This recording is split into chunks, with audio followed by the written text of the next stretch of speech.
Hello and welcome to my stream. Getting started shortly, making sure everything's set up, making sure everybody can hear me.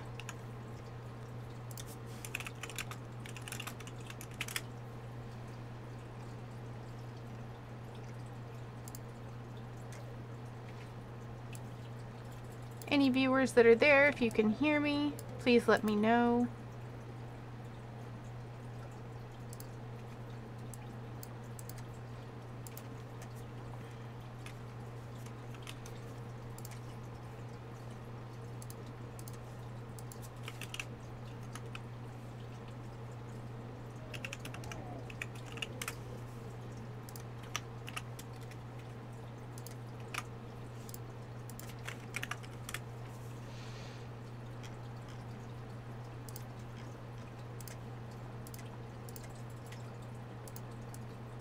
Alright, as I get started here, today's artist that I am highlighting is, her name is Envy. She is a fantastic artist. She's been around in Everquest 1 and Everquest 2. This is one image that she did in this bottom corner. I will actually, she just told me to go ahead and put her email in there, so I'm going to put her email in so you can contact her if you are interested in commissions, and I will show off some of her art during the stream. But this one image here that you can see in the bottom right corner is an image that she did from Everquest 1. And it is her character, so people who've played EQ1 will recognize that as the old Dark Elf armor way before we got the new models that we have now. So she's a phenomenal artist, and I totally recommend her.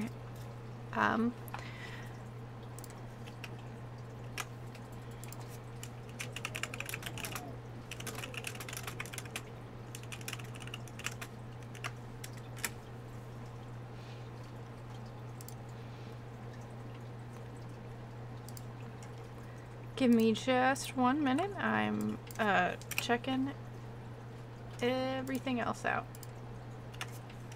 Oh, that is the wrong thing.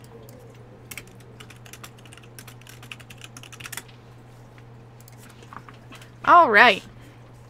So today we are going to be investigating Taelosia, and the reason we're going to be investigating Taelosia is because in Everquest 2 they announced the expansion, Visions of Etrovia, and there have been some enterprising people who have data mined some of the collections that are coming out with Visions of Etrovia. So we will be getting there's a lot of feedback and hints in that. If you watched some of my last streams, we discussed the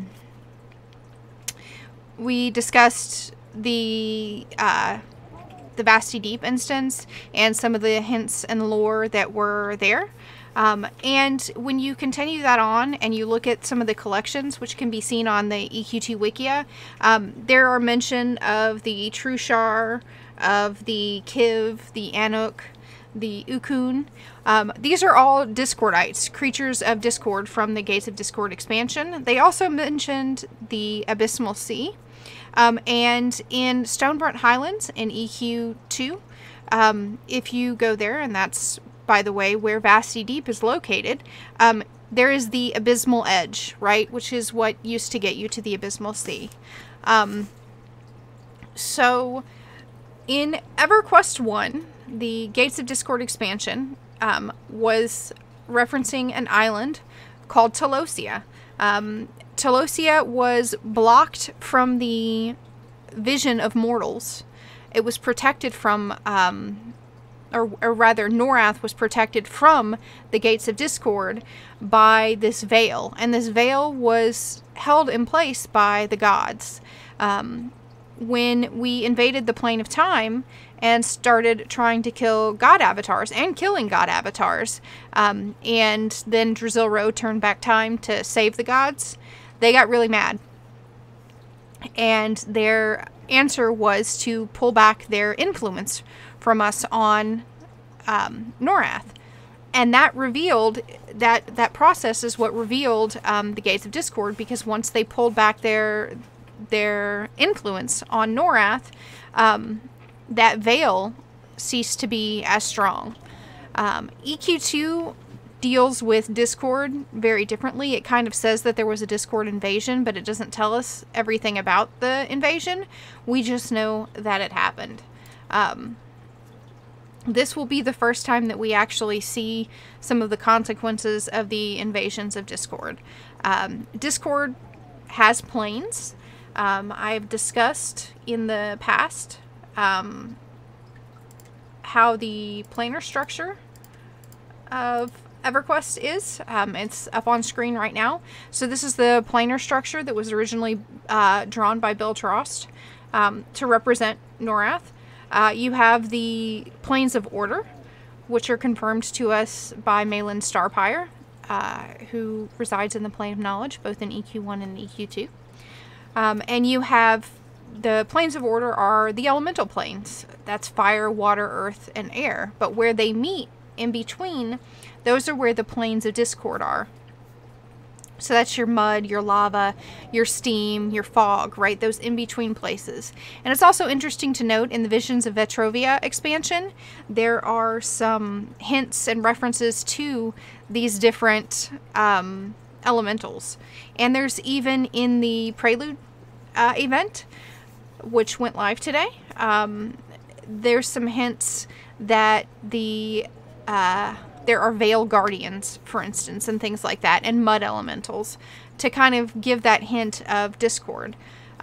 When we, in the EQ2 pop expansion, Planes of Prophecy, we actually stopped Najina, because what Najina is doing is trying to protect us from the Shisar, but she's actually corrupted the Planes of Order, and she tells us, you know, Malin thinks we fix it, and we think that we fix it, and that we've, you know, restored order to the planes, the elemental planes, but she tells us you can't undo what's already been done.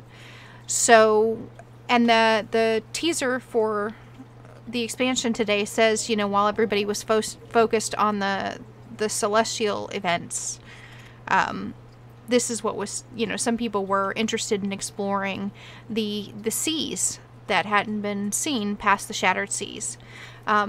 So again, referencing that in EQ2, we have, these are the kind of the Shattered Seas and the seas that we know. But Otis wasn't on this map. We actually saw, and in my last stream, I mentioned that we have bits and pieces of Otis that were left on the map, and that was the extent that the Far Seas Trading Company had actually explored. So today we're going to kind of investigate some of that. And I'm going to start going through the quests. So right now I am in Lindinaria's Landing. So if you were to go to Jagged Pine Forest in Everquest, that is where I would be. And I clicked the wrong thing. Right here. So see Jagged Pine Forest. Hopefully this is able to be seen pretty well. That doesn't really make it any bigger for you guys. But this is Jagged Pine Forest, and it leads to Lindinaria's Landing. Lindaria is a member of the Wayfinders Brotherhood. So they are Wayfinders, Wayfarers. They are a group of people who we first encountered with Lost Dungeons, and they were, you know, interested in finding some of Norath's secrets and histories. They're interested in protecting Norath, and they're interested in not having any of the historical biases based on race and you know, home city and things like that. So you can kind of view the Wayfarers Brotherhood as a amalgamation of people from different races that kind of put in the past their history of EQ, really, Everquest's history of racism. Everquest 1 had very strict delineations between the races. And the exceptions to that were the Combine Empire, which was, you know, created by humans. And then there wasn't much else. EQ2 has, you know, a little bit more of that, just because everybody was shoved into basically Kinos or Freeport for the most part. But there's still a lot. If you've ever walked around Kinos or Freeport, there's a lot of that racism still around.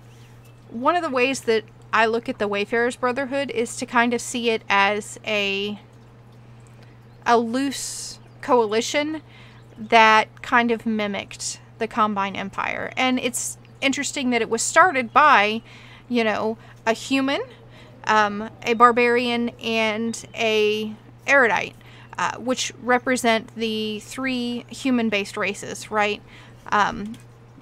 The barbarians came first, and from the barbarians came the humans, and from the humans came the erudites. But this is the Wayfarer Brotherhood's kind of base that they started. And to get here, I got teleported by a magus at one of the basically the Lost Dungeons camps. I did that because it's easier than running here. And by the way, if you have questions, you can feel free to, you know, ask me questions on stream. You can ask me questions in Discord, or if you're in game, you can send me tells in game.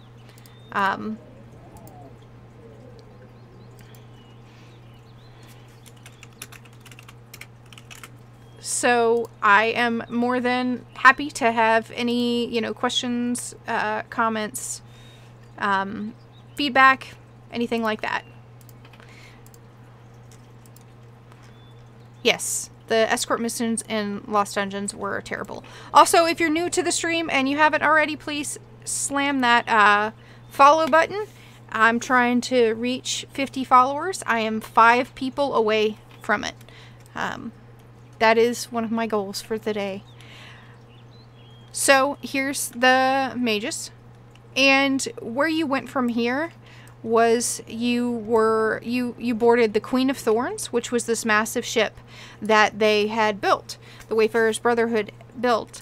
And they built this massive ship because, and let's see if it'll just teleport me to it. Yeah. The Queen of Thorns was in the Abysmal Sea. Like I said, in EQ2, some of those collections reference the Abysmal Sea. And there's an area in Stonebrunt Highlands, which, for the EQ1 people, comes off of Otis, basically. And this is the Queen of Thorns. At the time, this was a very beautiful zone, and I'm going to just turn off the environmental sounds so you can get the actual music. It is a massive, massive ship. And you can see that veil that the gods had put up. And one of the things that happened is, so Lindinaria is the prophet of the Wayfarers Brotherhood, and she starts having visions. And then Kalev, who is the follower of Zebaruxuk, starts having visions as well. And they land in basically at the edge of the Abysmal Sea. They build this ship. They mount the Gromzek stone.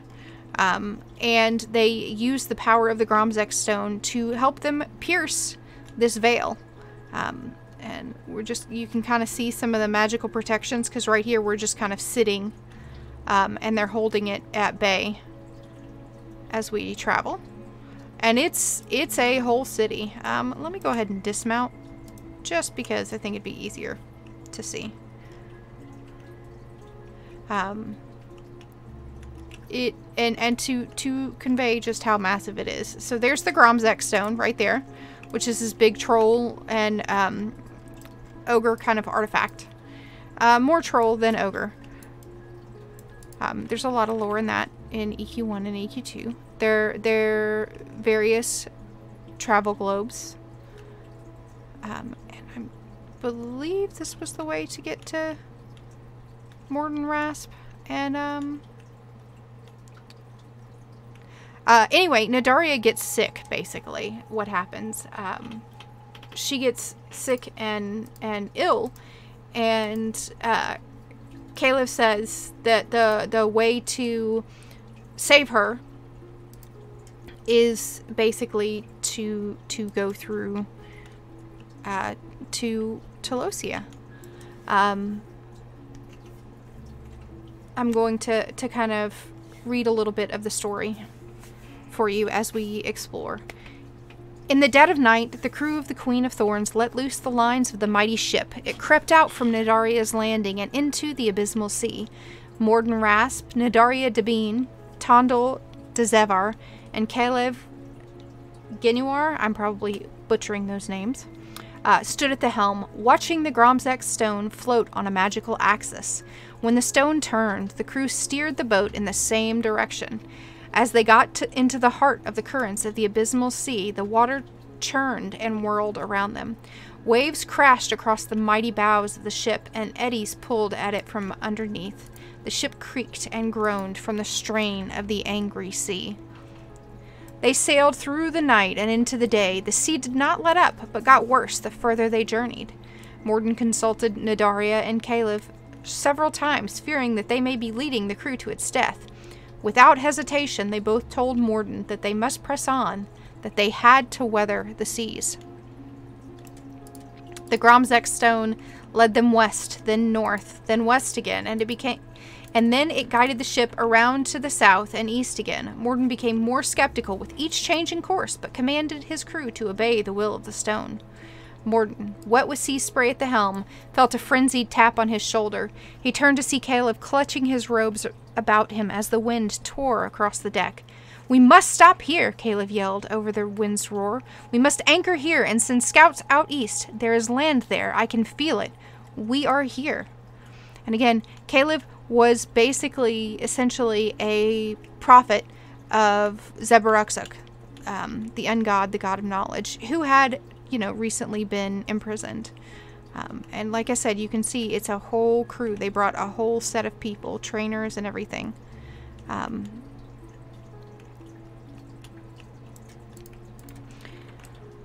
"You want me to be sending me best people out into that?" Morden said as he pointed at the hectic chop of the seas. "We have magic to protect them through the seas, Morden. We have been working on it for months. It does work, and now is the time to use it. We also need to set up buoys around the ship to protect it from the currents. We pieced together some of the ore we've been finding in such a way that it provides a protective barrier for use for us. The Brotherhood is ready to set them up. It's all been planned." So that ore was some of the ore that came from Hate's Fury.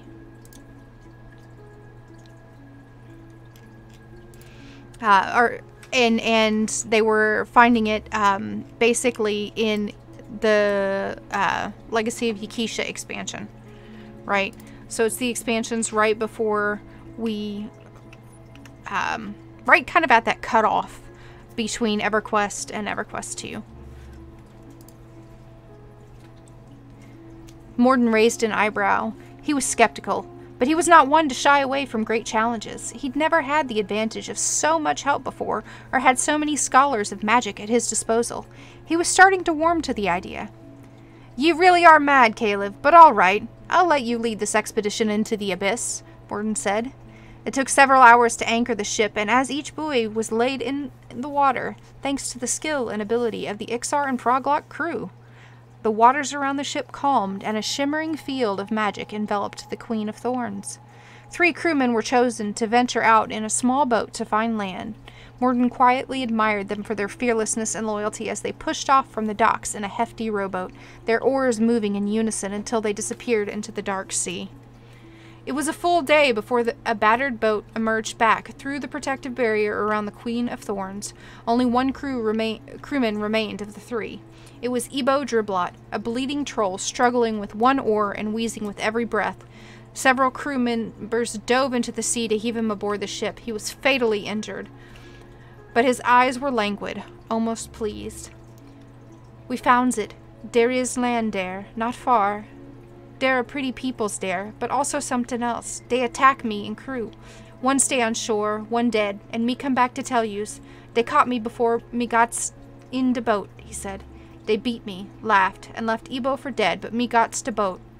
Morden was standing next to Ebo, his hand on his shoulder, while others tended to his gaping wounds. Who are they? Morden asked. Most evil things. They most ugliest, dark, and deadly beast, Ebo said. They hurt the pretty peoples and me. Don't go there without lots of people. Won't survive, Ebo coughed, and started to choke on the blood that filled his lungs and throat. He lifted a great, green, quivering hand, and Morden grasped it with his own, as Ebo's life washed from his body. Several days, a Wood Elf Ranger appeared in Nidaria's landing, the first to make a successful trip by the Farstone magic. By the way, that was the magic that we used, that the Wayfarer's Brotherhood developed, that allowed us to travel between the different Lost Dungeons camps. It was a charm, and that's how you could, you know, teleport between the different zones and locations across the place. So that's the magic that they're discussing there. Back to Antonica from the Queen of Thorns. There were others that tried, but they were not as lucky in reaching the intended destination. The magic around the great ship city was chaotic somehow. Relieved, Dedan Shadowbow checked his arms, legs, toes, and slender pointed ears to be sure he was all there. Magus Winla was startled. It had been some days since he'd last seen those who set sail on the Queen of Thorns to the abysmal sea. Slowly, others in the Wayfarer's Brotherhood that were preoccupied by other tasks at the docks recognized Dedan and rushed over to hear any news he may have. Well, what of it? Where is everyone? Where did they go? What has happened? Come on, tell us all. We've been in such a state, wondering what has transpired on the seas, Winla urged. The news is mixed, my friends. It was a terrifying journey as we followed the will of the Gromzek stone. Or Grosmok stone. Look at me pronouncing it wrong. The seas were rough and treacherous, and there were moments we thought we may not survive.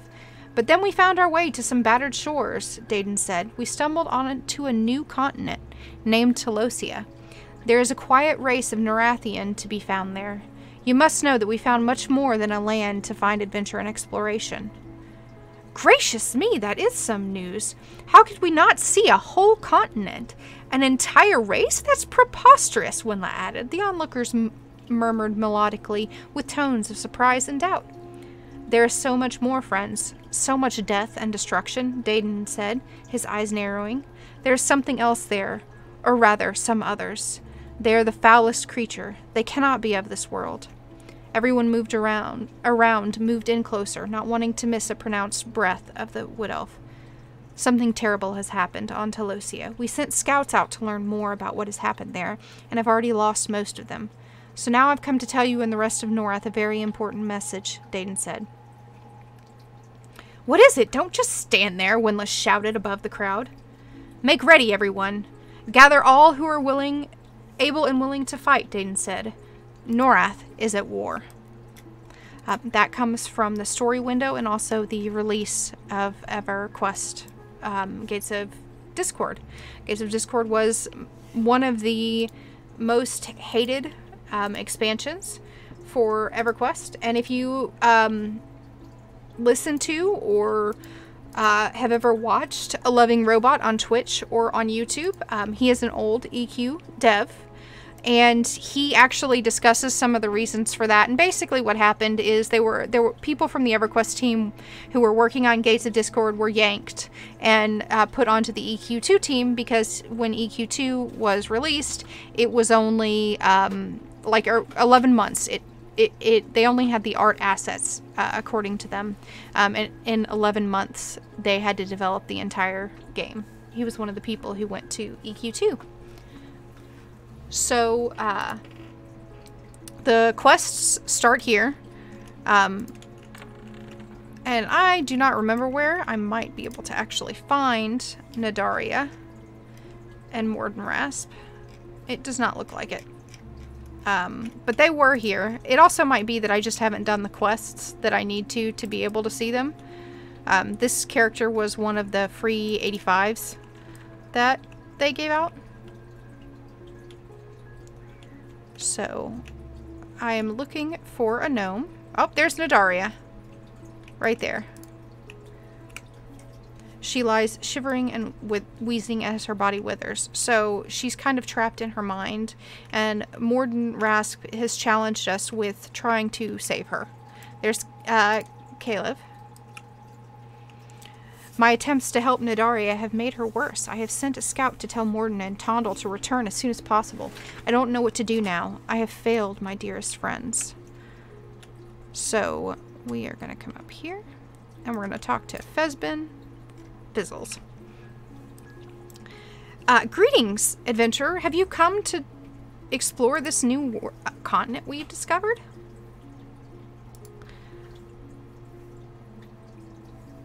Due to some rather odd events with Caleb, we, the Wayfarers Brotherhood, were guided here to the continent that we have come to call Taelosia. It is a continent which has suffered through a great magical explosion, and now the native inhabitants are in dire straits. Our goal was to investigate this continent and find out more about the strange pieces of matter that we recently found in various places. All signs led us here, and so we decided to build this magnificent floating city you stand in. Unfortunately, we have found some rather disturbing news recently that has us concerned. What news? Well, when we finished the city, we began to send out scouts to various locales all over the continent. Right away, information started to flow in. They gave us details on the layout of the land and its current inhabitants. We began to piece together this picture of the current state of things on the land. Many of the reports gave details on various things like wildlife and climate, as well as local inhabitants and level of advancement. All of this seemed promising to us, as we thought we might be able to talk to the natives and find out more about the strange matter that seemed to originate from this place. But then we began to receive some upsetting reports. Apparently, the event that spread these strange pieces of matter all over Norath brought with it a group of beings more horrifying than a shaved dwarf. These creatures seemed to be an organized army of some sort. They had apparently taken over the continent and enslaved the natives. Curious about this, we ordered our scouts to find out more about these beings, specifically if they could be reasoned with and if they knew any more about the odd chunks of rock we had found recently. Shortly after we made this demand, everything stopped. The scout reports stopped coming in. We figured that maybe they had just not found anything yet, but as time went by, we began to worry. That's when Morden suggested that we send someone to find them and learn what was going on. Young Faustin did not know what he was getting into when he volunteered to check out things for us. Faustin left here under the light of a full moon and returned after, barely able to breathe. He had been caught spying on the beings that currently control the continent. They had tortured him for hours trying to get information. Being the resourceful human that he is, he managed to escape, only to be mauled by what the natives call Ukun, a humanoid creature that is twisted and lethal. Left for dead, Faustin dragged himself back to us and explained that he had what he had discovered during his ordeal. He told us that all of the scouts had been captured and were either dead or were enduring extreme torture sessions. These invading beings are a vicious lot who show absolutely no mercy. Faustin's wounds were proof enough of that.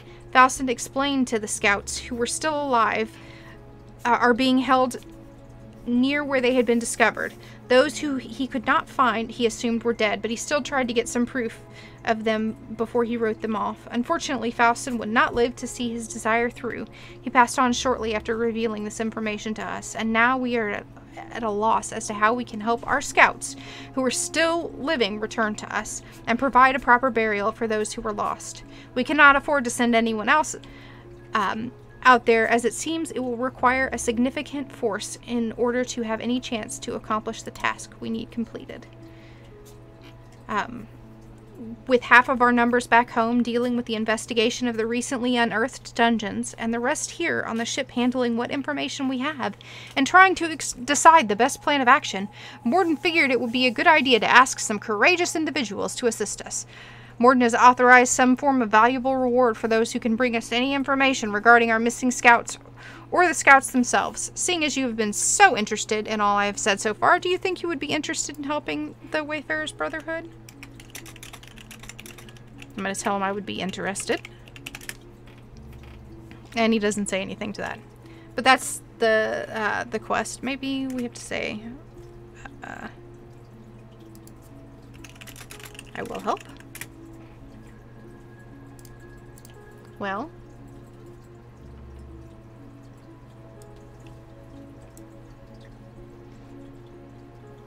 He doesn't seem to want to talk to me very much.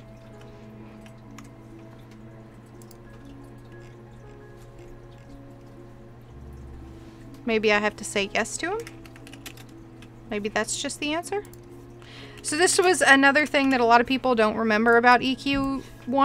Original EQ1, you didn't even have these little blue bars. Ah, there it was. He gave me a socketed white crystal, which has the lore information. 14 sockets have been etched in. And he gave me an experimental sealer, used to combine the rewards of the progression quest. So this was the progression quest.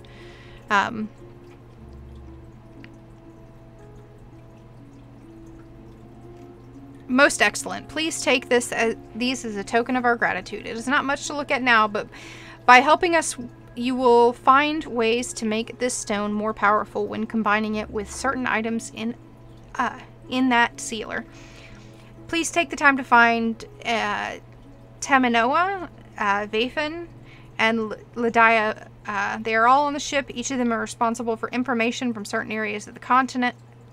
Taminoa has all the information on the city area. Vathan keeps all the information on the mountain high passes, and Lindinaria collects the information about the temple areas. If you truly wish to help us, talk to some or all of them, and they will help guide you to the right path. When you've finished helping them all, return to me, and I shall give you the reward that has been approved by Morden. So that's where we start. And this is called Breakdown in Communication. And then we have to do the first quest area.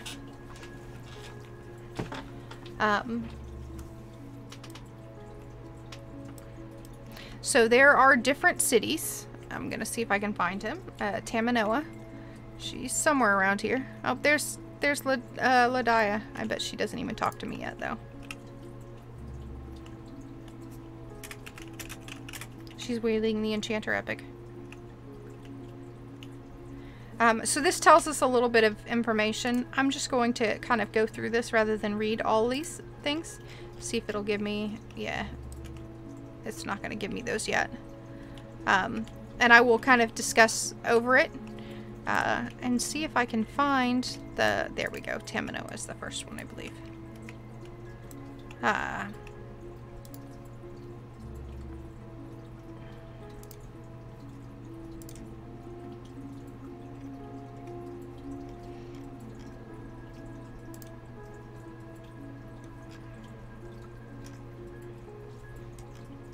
Yeah, so it looks like I just need to start by talking to them. I don't know what you missed, whatever don't. I don't know when you got here. Right now we're kind of looking at the Gates of Discord progression. And we are looking on going through the Gates of Discord. And to go through the Gates of Discord, you had to start in Kanimbi, which is where we're about to zone to. And I am trying to remember how we got the first quest. It has been many, many years since I did this.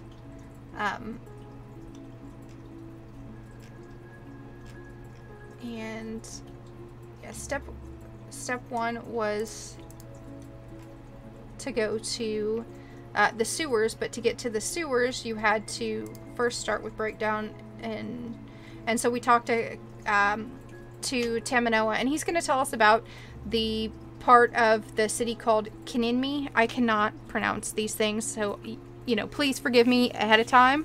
That is spelled Qinimi. And it was the court of Taelosia. It was part of their great city.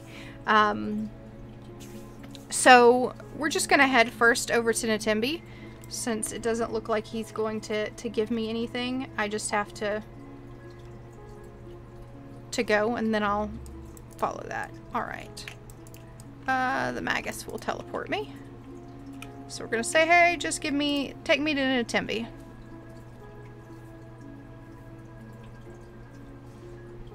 and here we're gonna, in Natembi, we're gonna get a good look at kind of the core founding of Taelosia.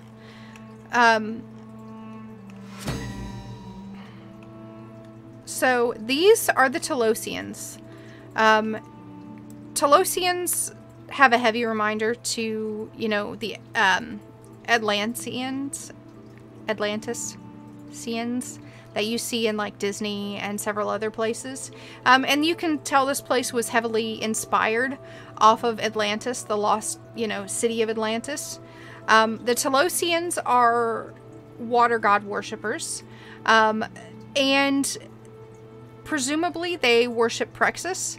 But we are not ever told for sure. We do know that they have a false worship of a god called Trusic. Or Trusic. And that that false god kind of factionated the Telosians, so that they had kind of a civil war going on before they were invaded, and they were invaded by discord. So the Discordites invaded them, preyed upon that discord, because it turned out that the Trusic was actually, I believe, a Discordian god, and that kind of created the entryway that allowed discord onto Norath. So you had to gain your faction with them, and they all talk to you. So we fight against the Legion of Matamurum, and they were called Muramites, and they are a massive army, because what happens is discord tends to attack different prime planes, in other words, different planets, different realms, and take over them. And again, in EQ2, we get references to this. So in those collections, which again, it's the Visions of Etrovia category on EQ2 Wikia, there are references to the Muramites, and the Trushar, and different creatures as well. So you have different factions here. I'm going to mount up, and I believe I have Levitate already, but we'll cast it again.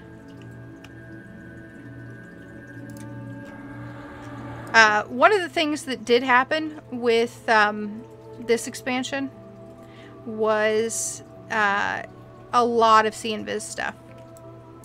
So these are their Hynids.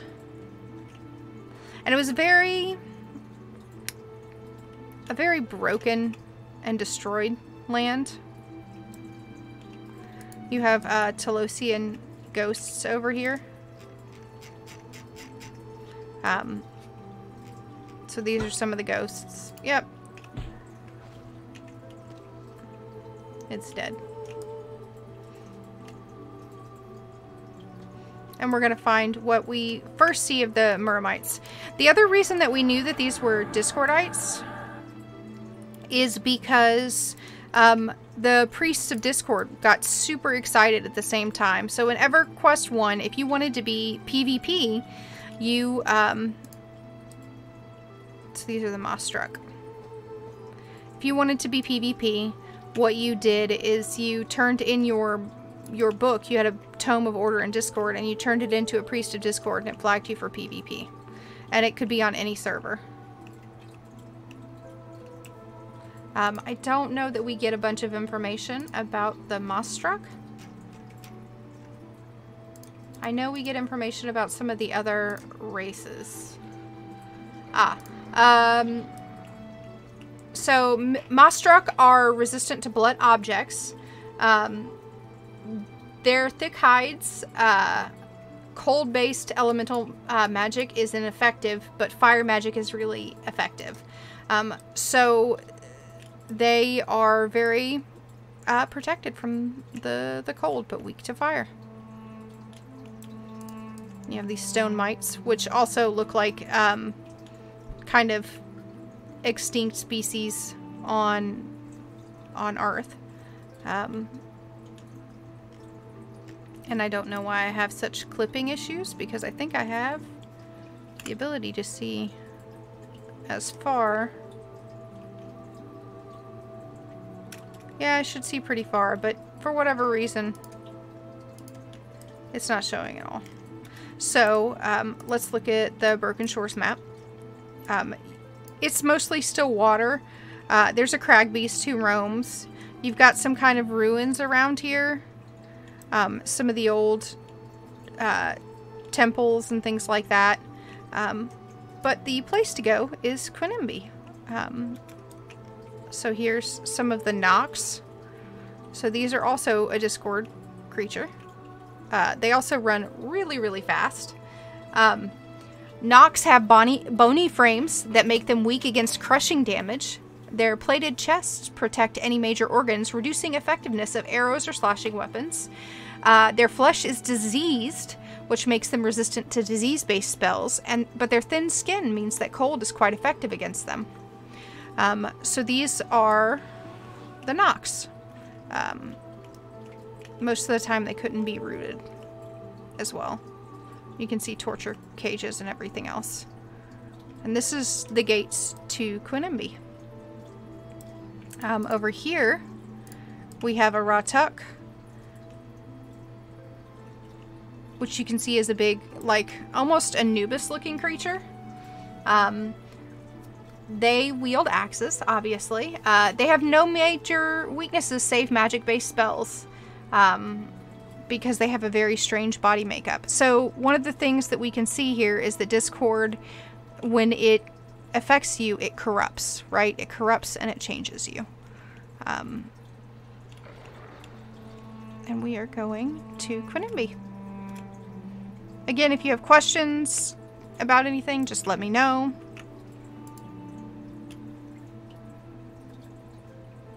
Yes, that is Envy. Riv. Envy is phenomenal artist. She gave me some preview of a tarot deck she's working on, and I will definitely share those a little bit later.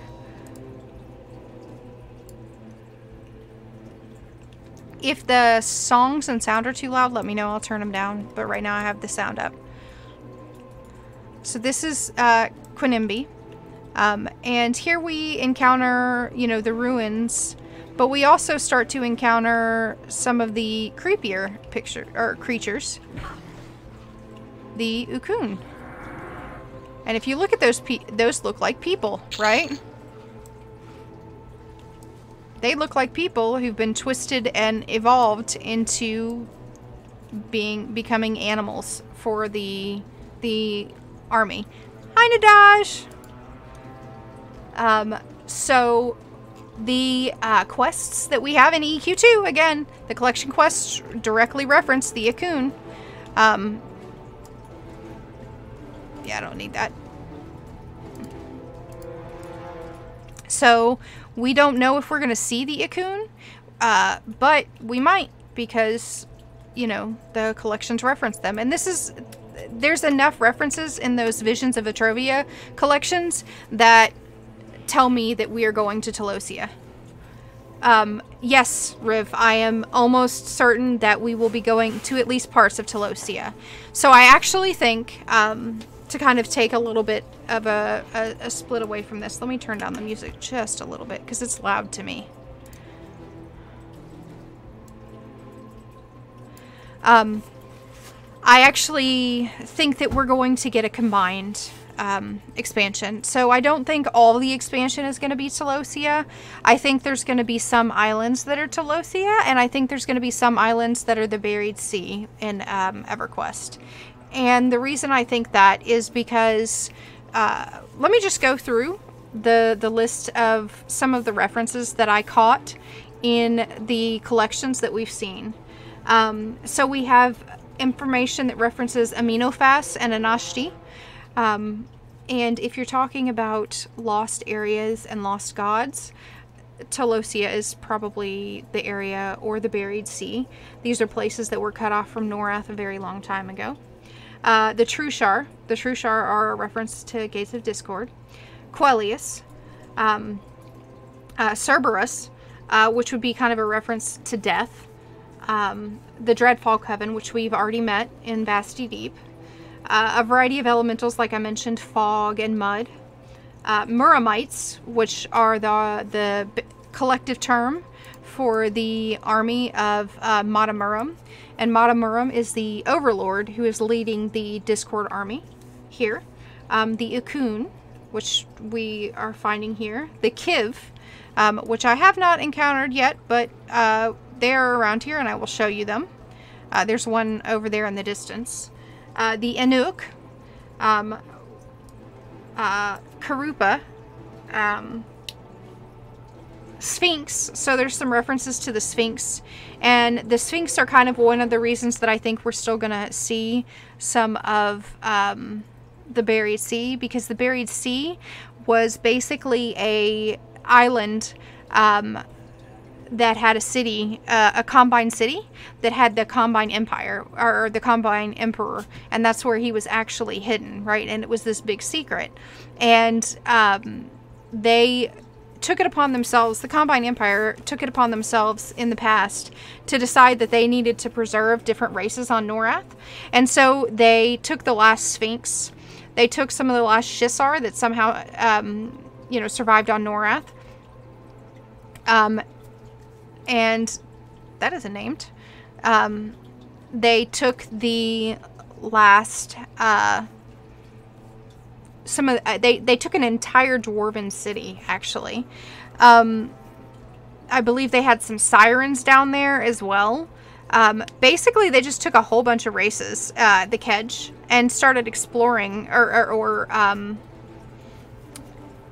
doing experiments on them and things like that, and they trapped them. And Praxis got pissed and said, no, you're not doing experiments on my race, and he sunk the city and put a giant sinkhole in. And that became an area of the ocean that people avoided because it has a giant whirlpool. And we don't discover the Combine city down there because they threw up a barrier that protected it and allowed oxygen in. But what happens is some of those races that they were trying to preserve got tired of being, you know, creatures in a zoo, and started to fight back and break free, and it started to break the magical protections on the city. And that's how we find the Combine city. And so since we've been doing a lot with the Combine, since we have information about secrets being revealed, since we have, you know, some of those references, that's where I think we're going to go to some of the Buried Sea. The Buried Sea, as I mentioned on my last stream, also has a lot of the lizards, the Alizu, the dinosaurs, and that sort of thing. And we got a reference to dinos and dinos. But the collections, like I mentioned, you know, they reference a lot of the Discord stuff. So the Sphinx, there's references to Morlock and werewolves. Werewolves, the Dreadfall clan is, or the Dreadfall Coven, it has got a lot of werewolves in it. And I think that's significant because there's a tie to Mayong Mistmore there. We get a reference to Forgotten Languages. So there's a lot of references that could be tied into. I also wouldn't be surprised if we see a little bit of like the Dead Hills and Highborn. There's still just so many references that could be there. Or we could not. There's a lot of undeath and dead things on Norath. So that's kind of a question. One of the things that is exciting to me is I've mentioned that there's a lot of references also to Mistmore. So I don't think Vic is around right now, but if Vic was around, she'd be super excited because she loves Mayong Mistmore.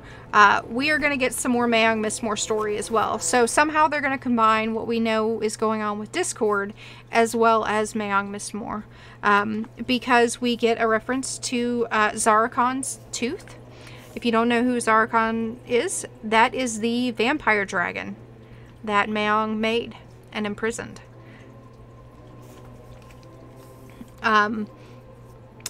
We also get some references to the Thexians and the Thex family tree. We get references to Mistmere. Mistmere is where the Edal came from. And the Edal, of course, are the first dark elves that come from the Day, Anoric's blood into the Day, and that's how the Edal were created, and they lived in the city of Mistmere, and that's where Lord Mayong Mistmore comes from. We get reference to the Libent, which are a clan of Mayong's vampires. We have references to Vakrul and Lysander and Lenya Thex. We have a bunch of references to different books on maintaining undead creatures. We get references to the Trusik. That's the god, the false god that the Telosians, some of the Telosians worshipped. The Nihil, which is the race. The Nihil is the actual technical name for these guys right here.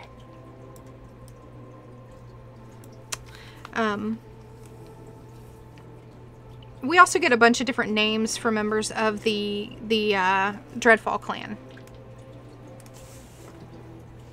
Under the sea, under the sea. Darling, it's better down where it's wetter. Take it from me.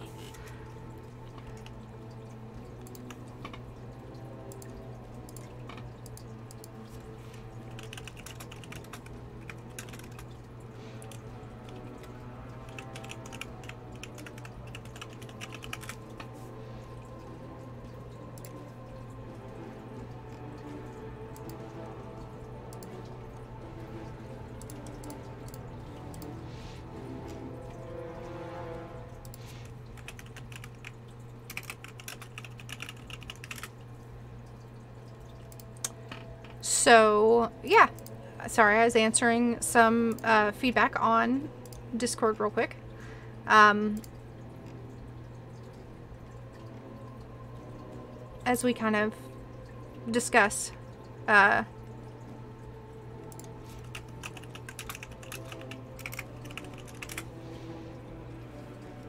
Alright. So, this is why, all of this is why I'm pretty convinced that we're going into Discord, at least partially.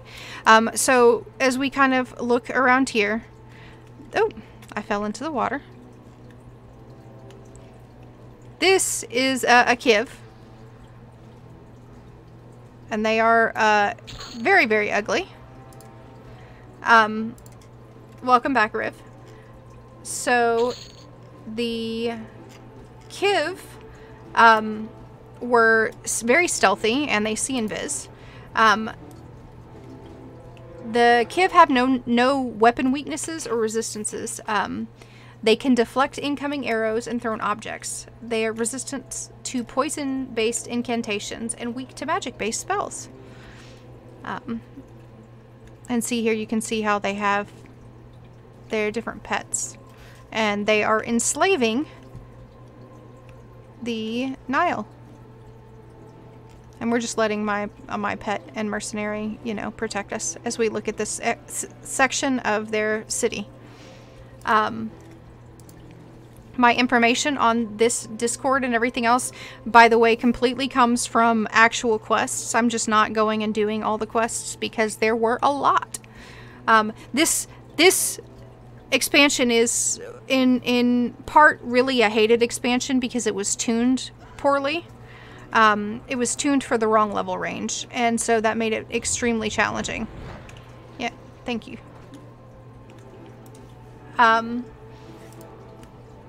So what they've done here, the Muramites have done, is they have made a stronghold. They destroyed a lot of the native symbols. They converted the building that once served as a court into a fortified headquarters. They had the Chamber of Souls, pens to hold the Ukun, and a moat of sickly black studge. It's where the Legion of keeps the bulk of its slaves.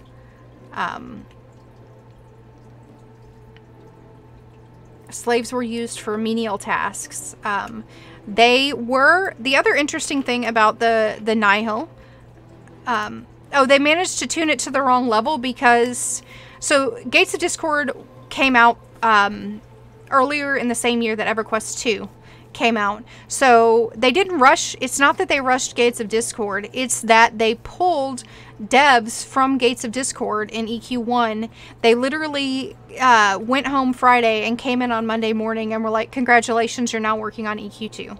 So a bunch of those devs got thrown from EQ1 into EQ2. And when they got thrown from EQ1 into EQ2, that left the EQ1 team shorthanded. And so they were preparing the expansion for a level release or a level increase and all this extra work that was supposed to be done, and it didn't actually happen. So they went and dropped levels and tried to do a quick tune on it, and it just didn't work. I mentioned this the other day, but like you had to actually have to do the trials, which are how you get your keys to progress in raid in this expansion. Enchanters actually had to charm pets. The best way to go through the first trial was to have an enchanter charm a pet and let that pet tank, because tanks got wrecked. And even recently, when I took level appropriate people, which is in the mid 60s in this game, when I took level appropriate people here and we tried to just XP in the zone, we got wrecked. Like it was, and we had really good buffs, and like we had level 85 buffs and everything else, and it was they were just wrecking us. And yeah, enchanters primarily ran through here.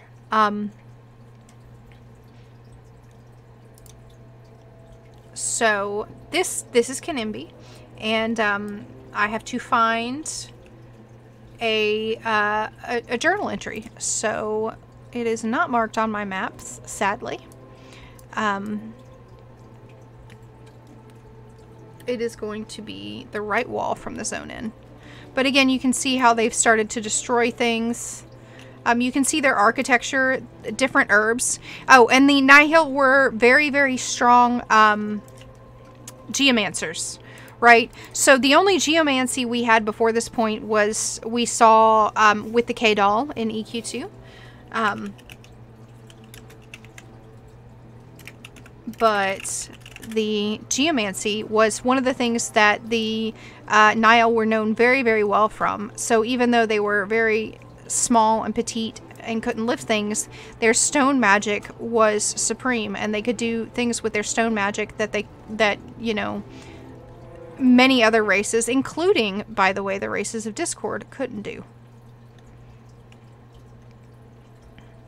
So you can see how their different totems and things were destroyed. So let's come back in here and go back to the, yep, get attacked by all the Okun. Like I said, Discord has a corrupting influence, and it has turned, you know, these guys into basically hounds. So we follow the right wall around. Oh, there's book page right there.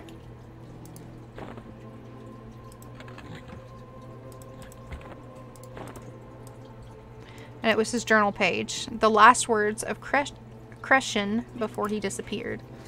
And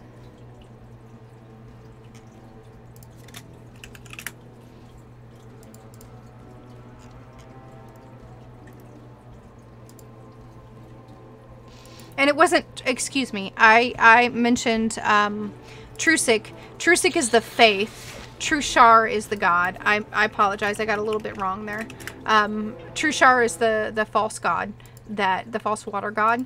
And the other thing to note that hints that we are getting Gates of Discord and everything else is in the Prelude event that we have in EQ2 right now, and in we see hints of Aerolisai crystal, and that's some of the things that you can buy from the merchants. And Aerolisai, E-R-Y-S-L-A-I, I think is the spelling. That is the come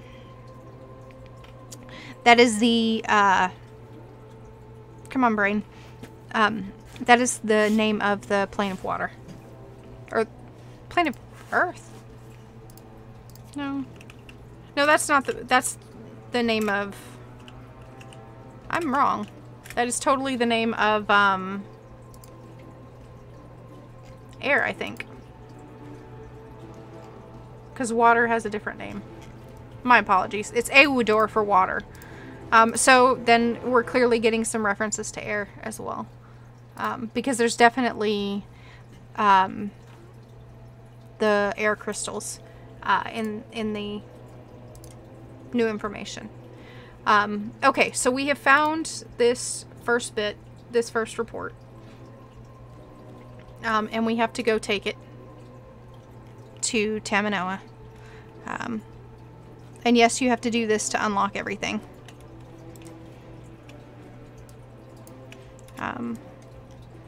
Before we do this, I want to...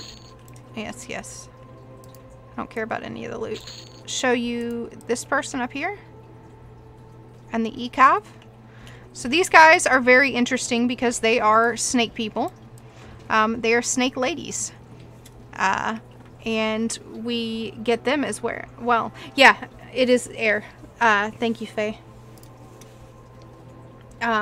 So... The EQ2's.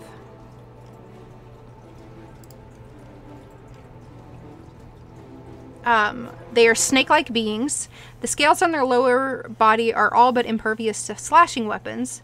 Arrows do serious damage. They are masters of magical energy, making their defenses against such spells very good, but they are weak against elemental magic like cold.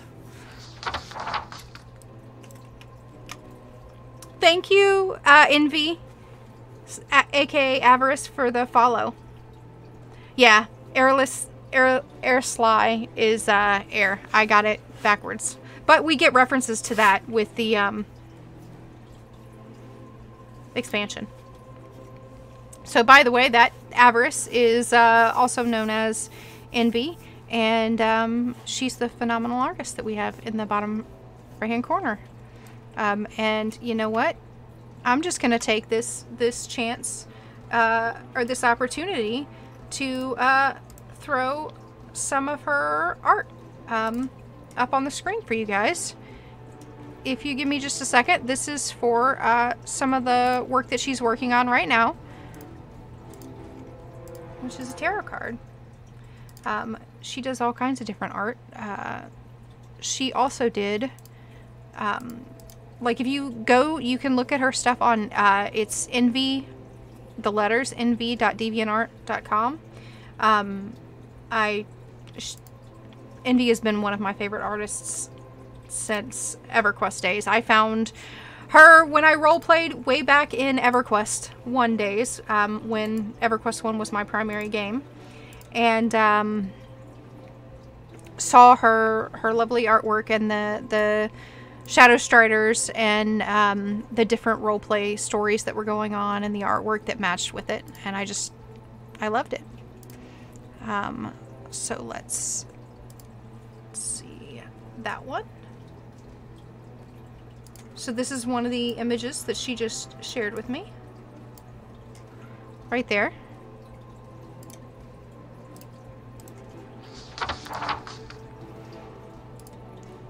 Thank you for the follow.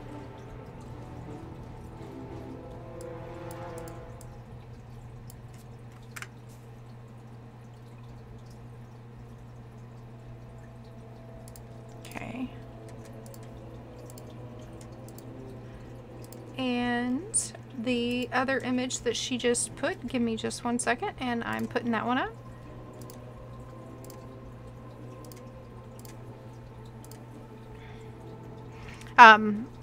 If you have watched my stuff before, you are probably aware by now that I am big about supporting our community creators. So I would encourage all of you to, if you want artwork or things commissioned, or just, you know, smash those like and follows on all of our community creators. Artists deserve to get paid for their hard work, and we have some phenomenal artists who do wonderful work. So let's support them. And every stream I try to call out a different artist. So that works in the Everquest 2 community, even EQ Online Adventures, although that game is not around as much. So this is another image that she did. So yeah. Okay, I was going back to the Queen of Thorns. But yes, so this is part of the city, and as I go turn this in and do this quest, I will... Yes, everything's gonna attack me. I'm training the zone, don't tell anybody.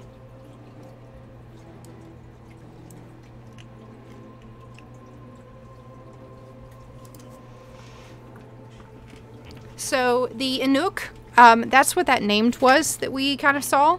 They are floating beings. They are adept with magic, and they're strong against magical incantations. But we don't know a ton of information about them. Oh, that's not what I meant to do. I meant to do perfect lev. Did I just zone again? Nope. I just lagged a little bit. Just did a little bit of a lag.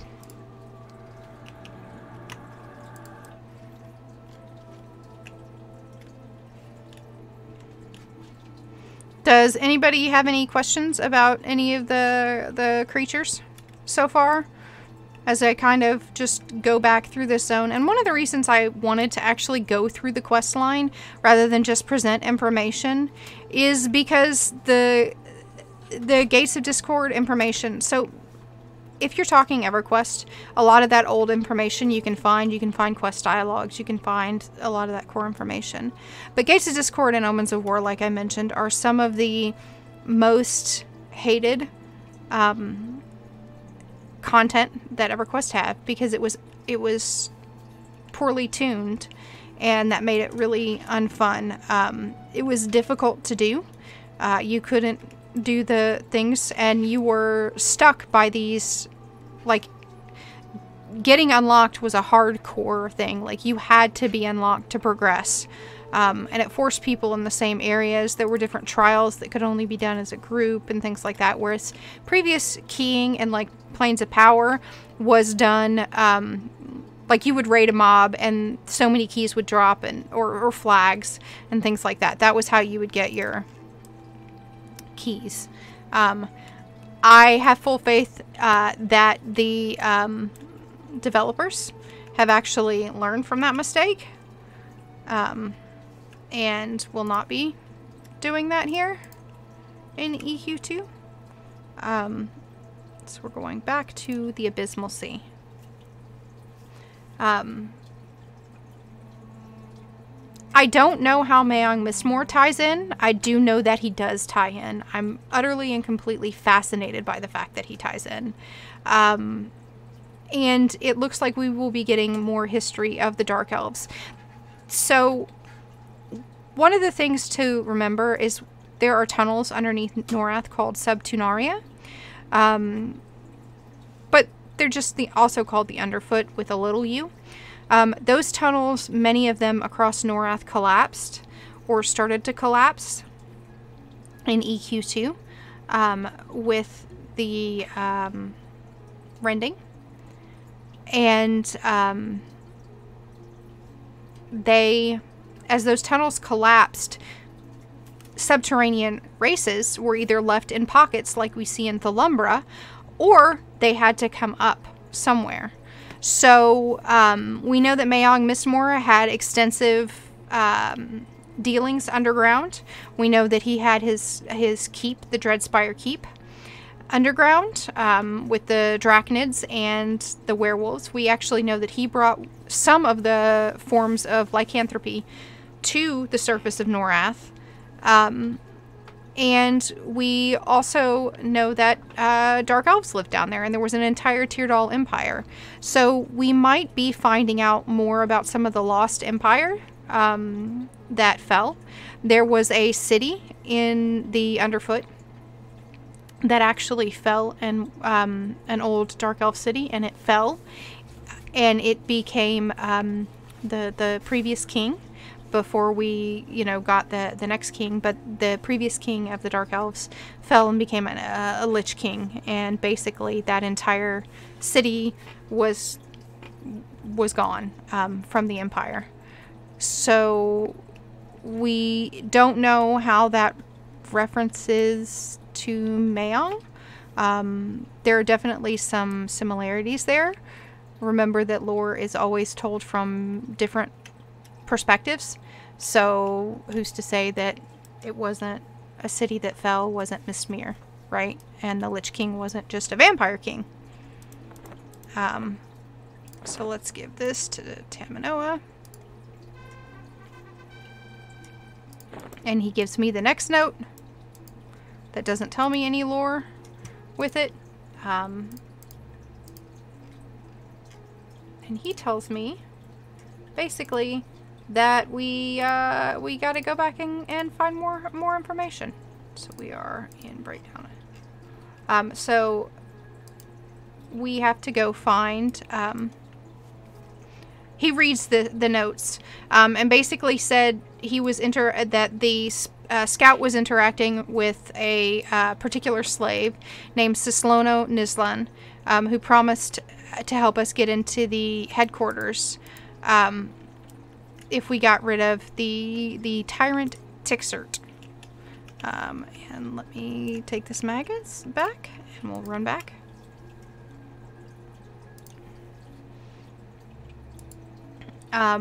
So when we go talk to the councilman, he says, we give him the page and he says, yes, I have seen this and others like it before. While we do not understand where it comes from, we have come to the conclusion that these strange glyphs hold something important to your people. So basically he doesn't understand the notes and the language that the spies are using, the ciphers. These particular glyphs were made by the small one they hold captive in the courtroom. If you wish to help him, you will have to retrieve the stone of entry. Only with this stone can you enter the courtroom and help the one who calls himself Crenshin. And when you ask him about the stone of entry, he says that gaining access to such a private place has always been reserved for the elders of my people. While the legions may have destroyed our home, they have yet to figure a way around many of our wards that bar access to our sacred areas. Unfortunately, their frustration at gaining entry resulted in the painful torture of many of my people until they were given the keys to enter. The courtroom requires one of these keys, and while the invaders hold all the existing keys, I can create one if you retrieve the items. He wants you to get mud, stone dust particles, and a piece of chalk. The mud can be found in the sewers beneath the city. The stone dust is near the Colosseum, and the chalk can be found all over the area. If we bring them to him, he will make a temporary key which will grant us access to the courtroom. And he tells us that Crenshin, won't be alive much longer.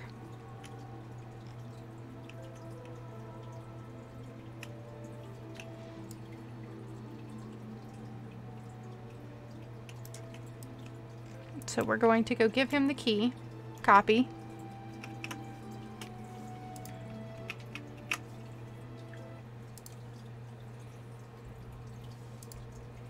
Also, hi Tuco. I don't know if I said hi. But hi!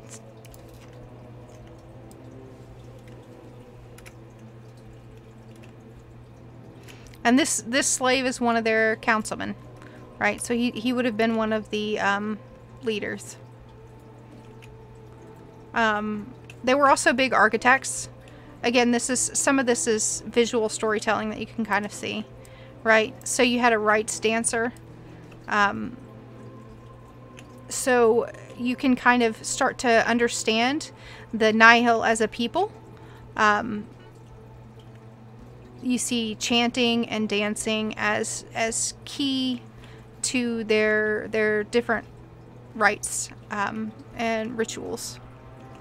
And again, their architecture is incredibly interesting. And the poor body of dead slaves. Again, to reiterate, Everquest 1 was a dark game.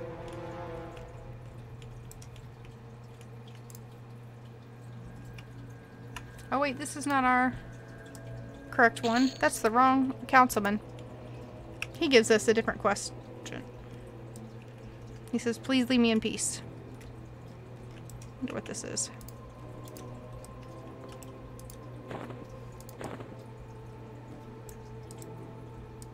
memory box. We'll put it in there. Maybe we'll use it later. We're gonna go back to Invis.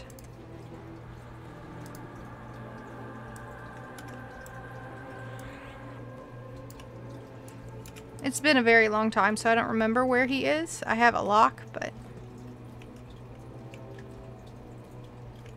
you can't just put in a waypoint like you can in EQ2.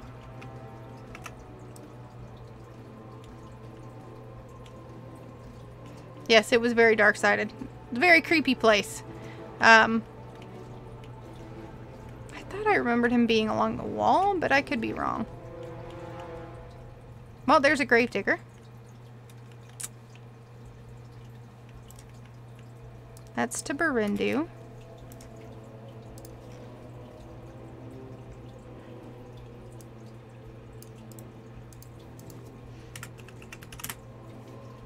So we are nowhere near the right place.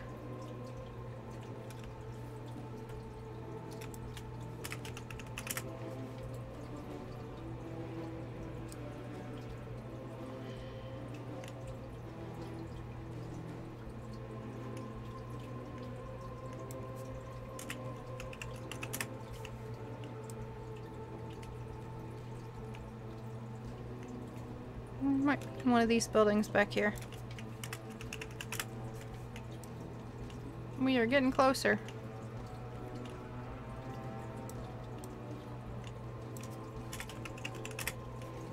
400, 648. So he's probably in this building right over here.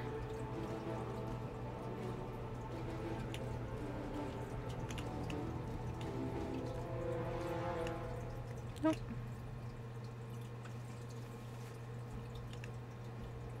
Anyway, the Muramites were trying to pierce the veil that the gods had put up, and they were trying to use it as a stepping point to launch a siege on Norath. From here, we actually meet a race called the Dragorn that are fighting them off and starting to be enslaved by the Discordites. And we go to the Dragorn's homeworlds to actually fight Matamuram, which is where he's been launching his attack in Everquest 1. And that is the Omens of War expansion. And there is some suggestions that oh, I'm at negatives. I need to be at positives. There are some hints that the Dragorn are another race of Vishan, and that one of the things that makes Vishan unique is that she is a goddess who can travel between planets, or between prime realities. It's a little unclear, as I've kind of mentioned and discussed in the past. 122. 150.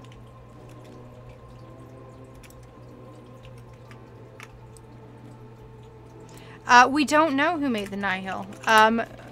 We have some suggestions that it is one of the water gods, so it's possibly Praxis. But we aren't really ever given a definitive answer, to my knowledge, on who made him, or who made them. We just know that they worship a water god. And I believe, I'm just double checking,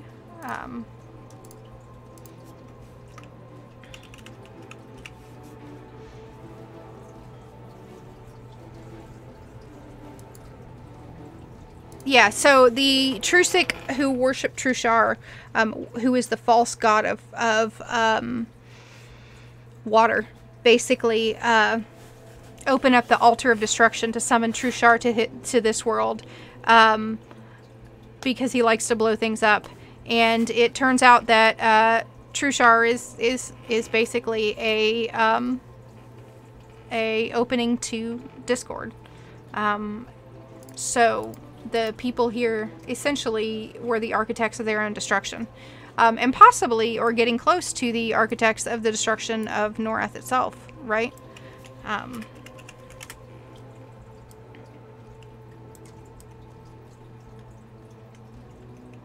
wonder if we have to kill this guy right here to get him to spawn.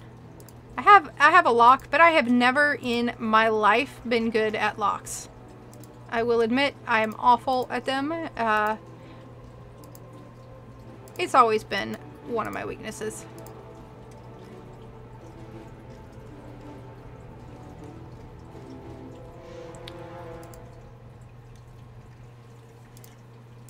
$255, $645.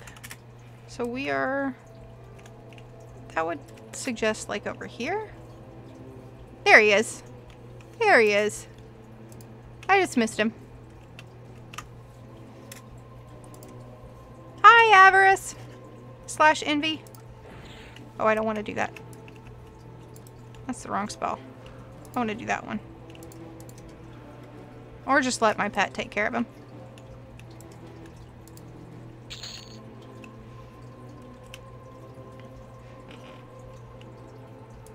So he feels like I have honor. Which is funny because even as a dark elf, he says the same thing.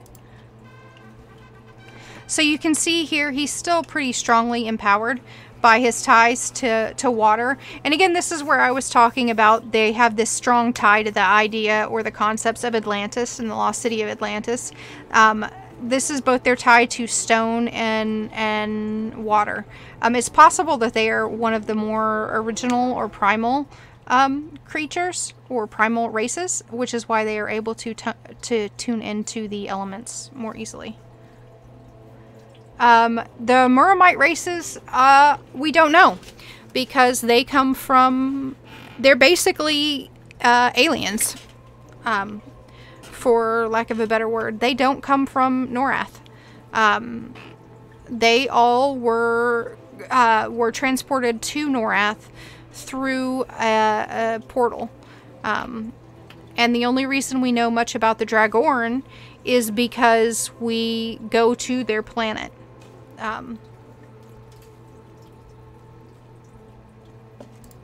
So, alright, he gave me... Oh, I have to talk to him about the stone of entry. And the items. Yep. Okay, go get the key. Go get all these pieces. So I have to go to the sewers and go to the zone Riwi, which is over here. And so we're gonna just see if we can get the drop that comes here as well. And slaughter some of these things because, you know, screw you, Discord. And he summoned me. Oh, he might be. He didn't drop anything. But you can see even then I'm 85, so I'm 25 levels above what this zone is supposed to call for, right? And even then he was able to kind of resist some of my abilities. They're not one-shot kills. And since I don't know if I have to come back and get him later, we're just gonna kill the Ukun.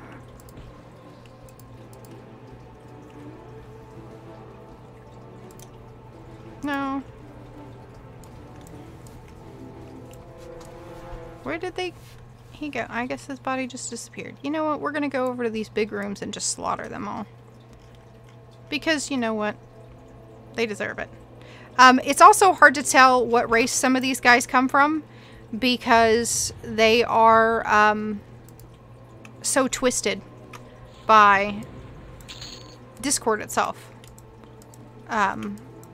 So who's to say that they weren't something else, you know?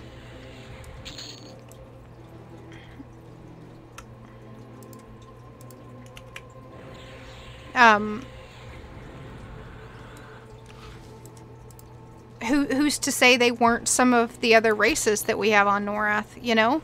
Who's to say that they weren't lost races of Norath, right? And in the Prelude event, I will say, is very... frog crossed with a baked potato. The intro video is very sparse on information, and most of the information that I'm getting is really from some people who have data mined, and some of that comes from, I believe, Felden and such, from EQ2 Wire and all that, but I am not positive.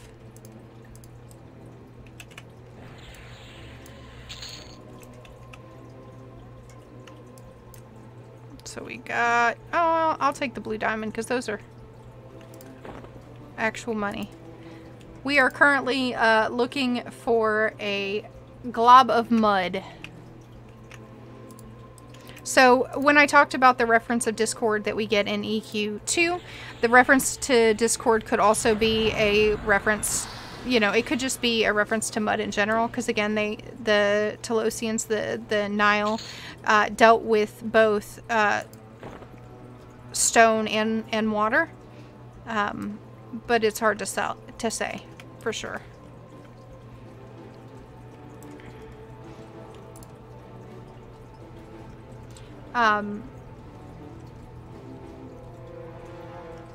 So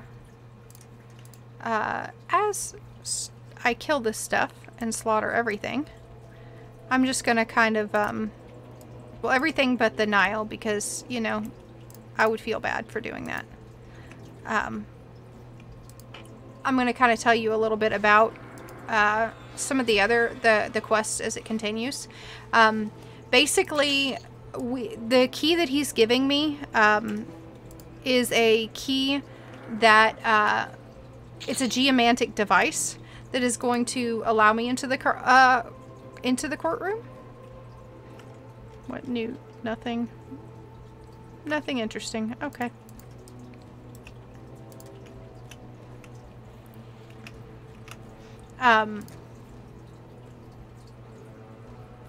And it's an ancient one, and it takes time to reset. You'll hear a grinding sound from the base of the device, and then this area, this court, used to be a place of basically peaceful discussion, right? So we find out that they were a peaceful people, and they had a courtroom where they kind of would come together and discuss as a collective information. And now it's where the Legion tortures them.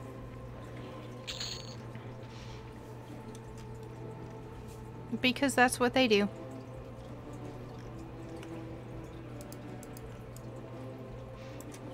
I know it's not terribly interesting to watch me just run all over the same place murdering things, but you know, that's how the EQ quests crumble. So let's talk about some of the other areas.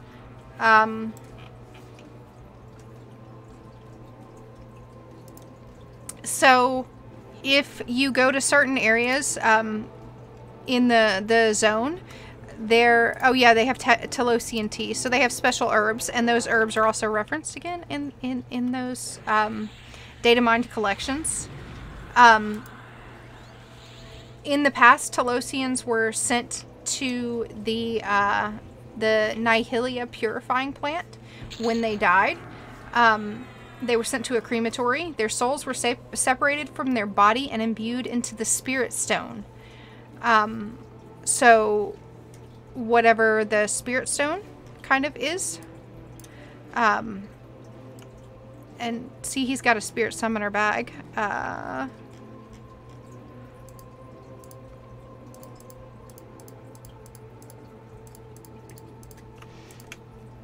However, since the invaders came, those that had expected to be a part of the Spirit Stone were robbed of the right because they died with nobody able to conduct the final ceremony, and so they are angry because they must spend eternity in limbo looking for a way to become part of the Spirit Stone.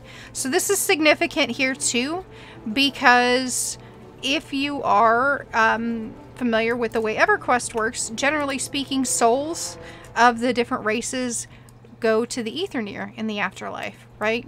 But it's clear that the Nighthill do not. They exist as spirits or go into the Spirit Stone.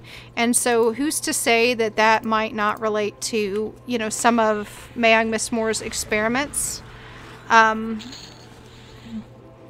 to try to find eternal life, right? Or to fix his race, the Edal, who had eternal life.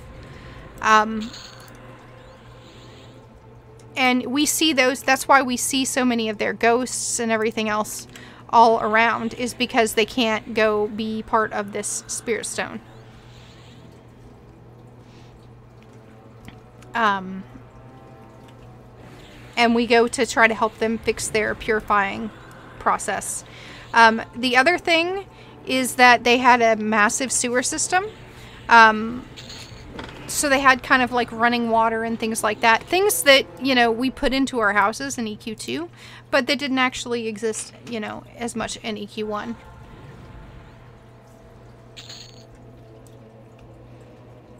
Eventually we're going to find this quest piece so I can go further.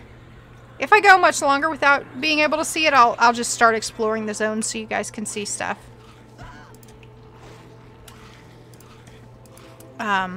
I think they removed most of the keying requirements, but I am not positive. I personally really, you know, I know this is old artwork, but I really like the architecture of these zones.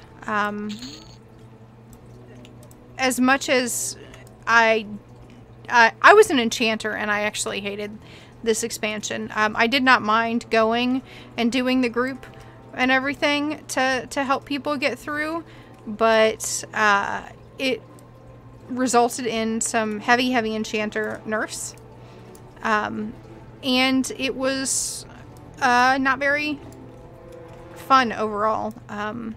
Resists were high and things like that, so we're just going to explore some of the other areas because things are not dropping,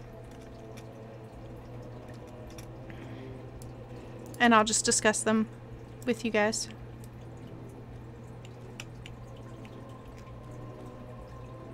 So now we are headed to Riwi.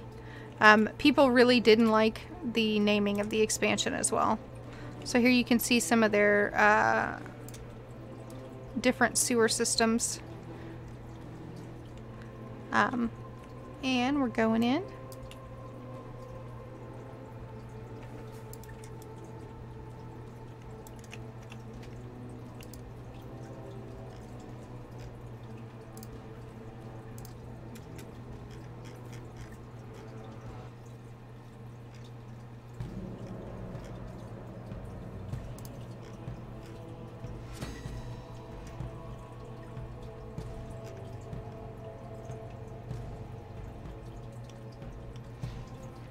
So Riwi was the third area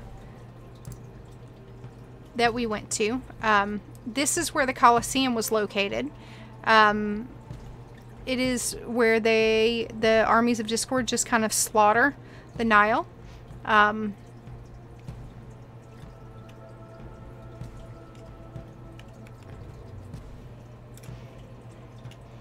what we find out is that this gazebo was once a place of contemplation, meditation, and reflection. It is now a place of torture. They shackle them within feet of pools of water, but refuse them food and drink.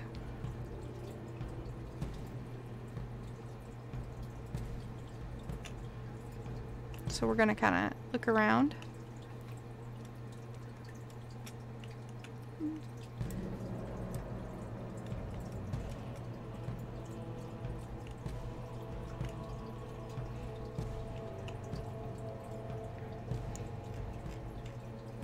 So see how there's water there and they're all shackled, but there's no access to food and water. And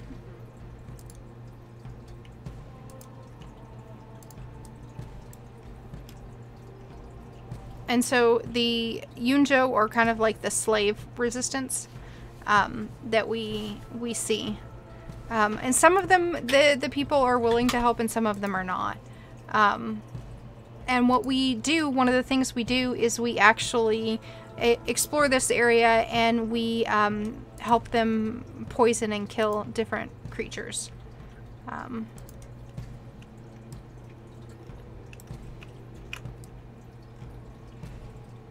And a lot of this is very similar and very same of what we've seen with the destruction.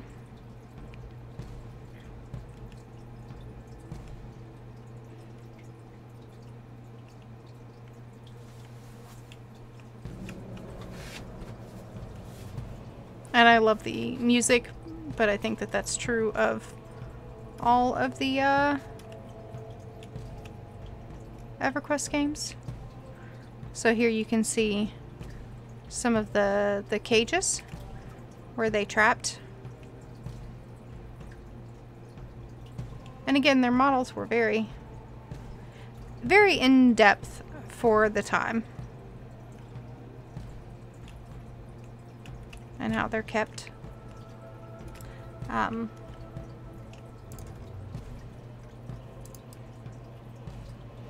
And our goal was just to help free them. And we don't know if we actually did help free them. These are the Inooks, by the way, that I mentioned that float.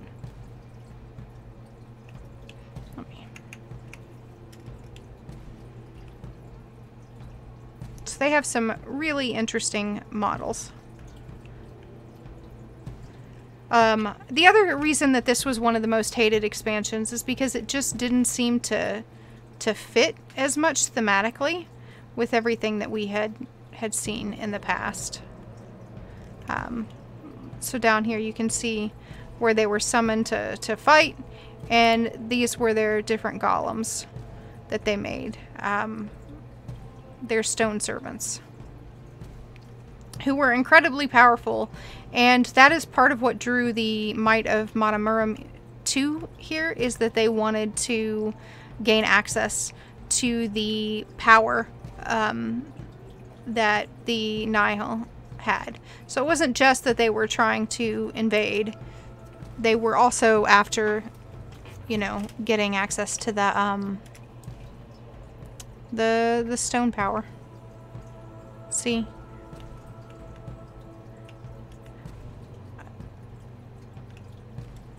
If you pre-ordered Gates of Discord, you actually got a little keychain. An actual keychain that has one of these Telosians on it. Interesting to note, there are some parallels. They're not the same thing, but there are some parallels. We're going to go to Burundu next. There's some parallels between Luckland's staff and the staff of the Telosians that we get. In EQ1, I wonder, I don't think I can claim it because I think you could only claim it once, if I recall correctly, because it gave you big faction adjustments when you used it, and that let you skip some of the grinding work that you needed to do in order to progress.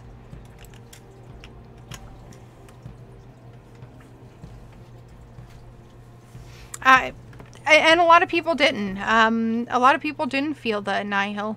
And not even just the Nihil, but a lot of people didn't feel the Discordites. It just didn't feel fantasy enough for people. It was much... not grimmer, because EverQuest has always been pretty grim. But it was much more, I don't know, creatures are violent, horror based, right? It was much more horrific. So this is Burundu, the Hanging Gardens.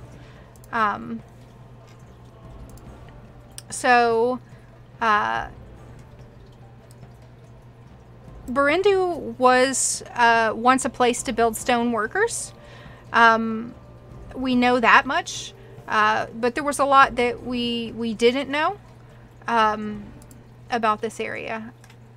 but we know that they created that it was their hanging gardens, as you can see, which has a tie to kind of, again, when we're looking at real world influences, you can see some, you know, cities of Atlantis, you can see Babylon and kind of those ideas. You see a lot of that old history ideas. And here they, what we do is we try to poison a leader, and it fails, and we end up killing them. So we're going to go in to kind of check out some of these buildings.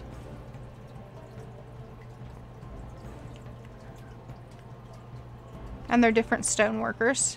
And again, here's more of the ECAV. I don't know if they see me. Yeah, they see me. Oh, these are raid mobs. It's been a while. That would be why they can see me.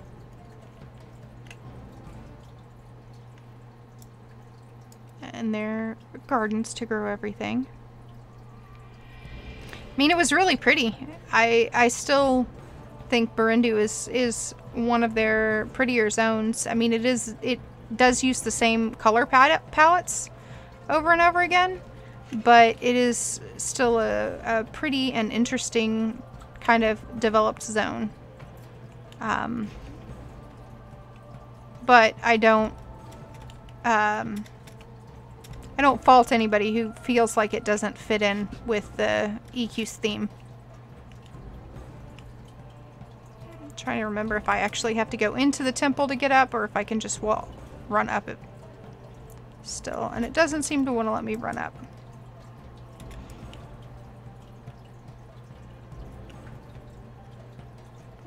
To the top. Or can I even go in? It's been a very long time.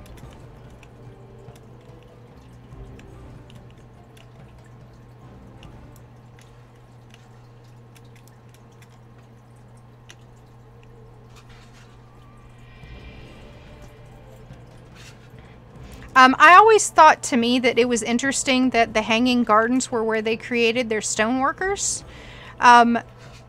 And that those weren't created in like the Colosseum, and they weren't created in some of the other places that they were created in, you know, this gorgeous garden versus the more warlike areas, and the warlike areas where they're places of kind of meditation. It's also interesting that they aren't like creatures on Luckland. They aren't part of the standard spiritual order of Norath, right? And the other thing that we know too, when we go back to Luckland, which is obviously where we are in EQ2 right now, we know that Emperor Sra and the Akiva actually corrupt the spiritual order. They are corrupting and destructive.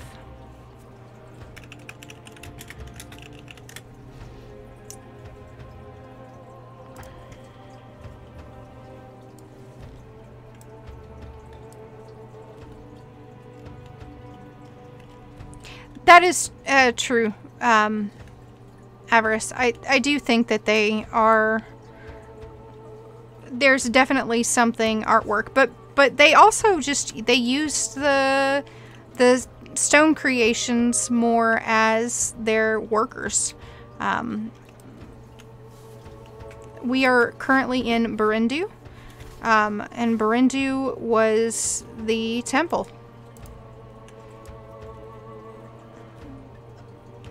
Nope. And they see invis.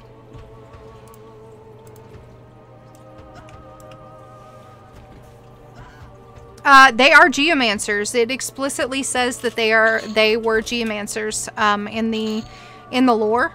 And you know, some people disagree that you can include lore past planes of power, but one of the things that I have noticed in EQ2 is that at least the current devs have really gone out of their way to incorporate other games, EQ1 and EQ lore and history and information into their storyline.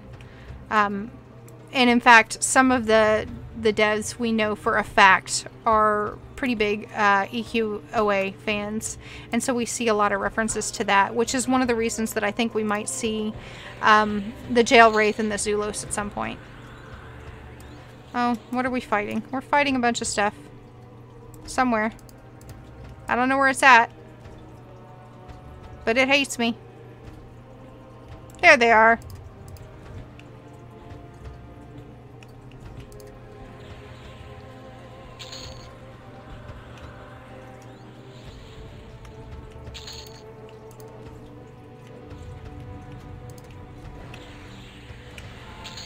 Why are you not attacking, pet?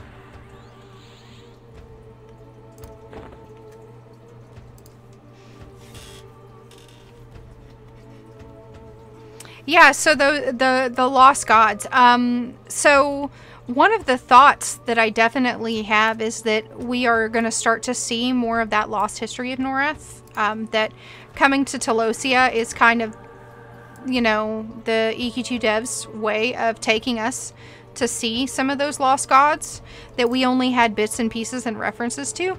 Like, we always knew that Rodset Knife was an alien, right? That he wasn't a standard god of Noreth. And it, you know, it was also mentioned that originally it was kind of a joke. That they didn't mean it literally, but one of the interesting things, and if you are interested or fascinated by the history of Everquest, and I mean the history of the game Everquest, or EQ2 and things like that, I highly, highly recommend you check out A Loving Robot. Because like I said, he is an EQ dev, and so he has communication with the old devs. And so he pulls them on his Twitch and does interviews and stuff like that with them. And it's utterly and completely fascinating. This is where I found out about the information about how the team was pulled to EQ to EQ2 and things.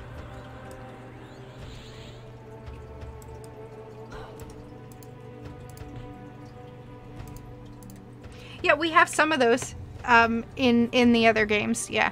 With Rodset, or Ralos, Rowanthir, sorry, not Rodset Knife. But yeah, we have a lot of references. And beyond that, I have said and will continue to say that EQ and EQ2 have teams that overlap. It's just the Daybreak team or the Darkpaw team. And the Darkpaw team is, you know, they're working on a skeleton, with a skeleton crew, and some of the crew works for both games. So there's been a lot of them tying the games together. And you see that in lore, you see that in art sharing.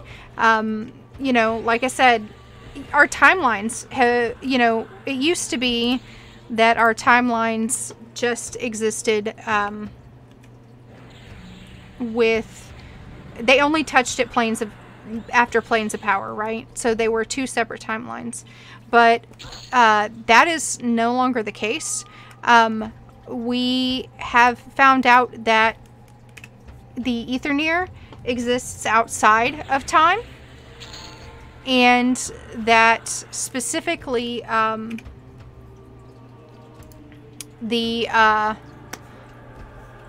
hey, it's a party.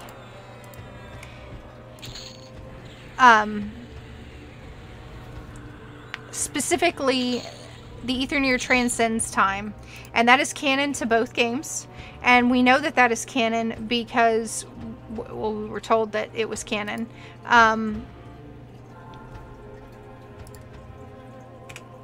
By the devs. That was the wrong one.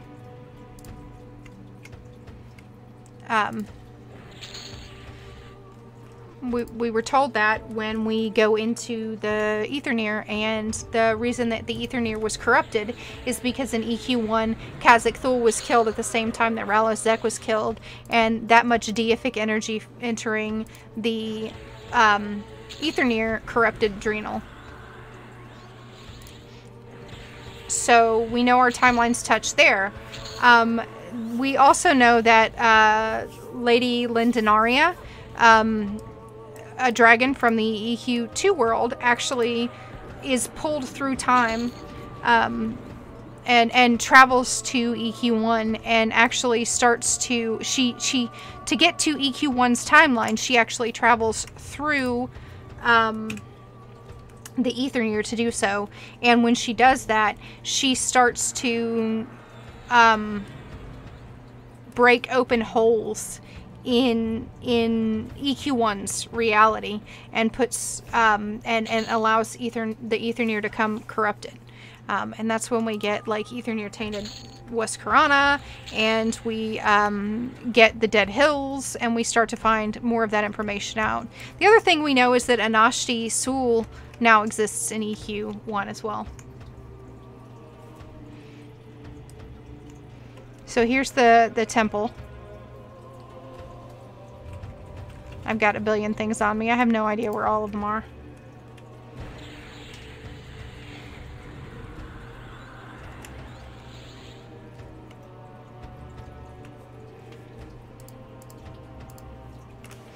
I don't even know what spells I've got up.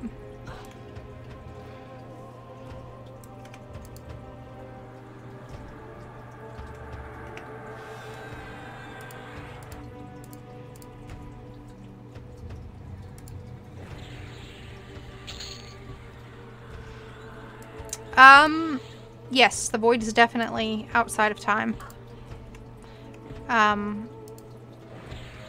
Not only is it outside of time, but there's evidence that suggests that there's different dimensions to the void, and that the void that's closest to Norath is different from the void that's far from Norath, and the void that's far from the Prime Plane would be, you know, the lack of creation. Or discord. Destruction, right? I really wish I knew where Jonathan was. But I guess I could just say, hey, where's that ability?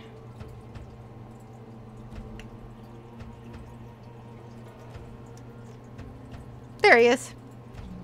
Alright. I wonder if I sit down, will they all come to me? Oh, that's wrong. Anybody wanna actually come attack me now that I'm sitting? No. Nope. Okay, we are in Burundu. So Burundu, or not Burundu, sorry, we are in Farubi. My apologies. Burundu was the last zone. This was a Telosian temple. The army obviously desecrated the temple, and kind of came in. So our indications would be that what we know of EQ2's lore is that this would be our history as well, or at least some shared history.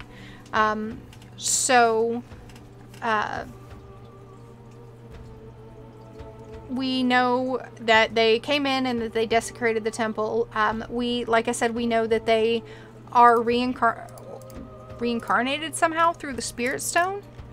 I was going to look for some images. And again, these are their different writings in the temple.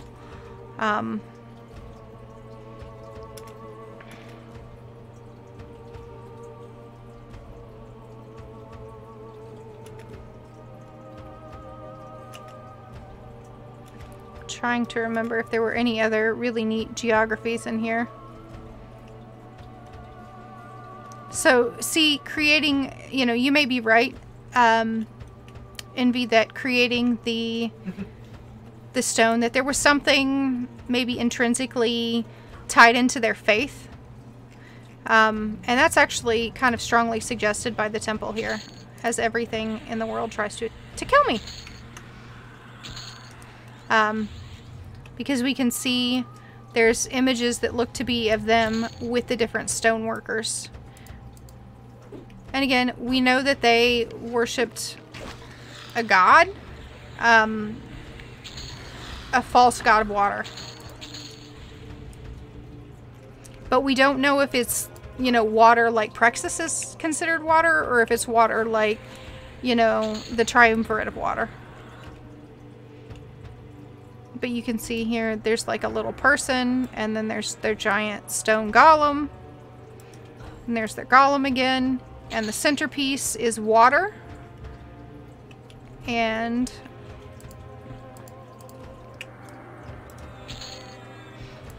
there's also a lot of evidence of undeath with the Discordites.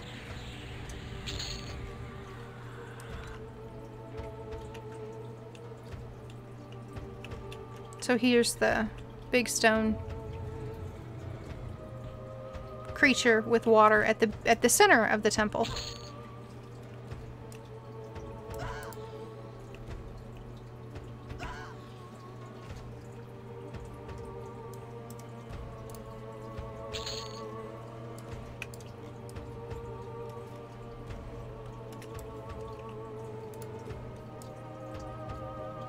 You were not doing a very good job, Jonathan, of following me.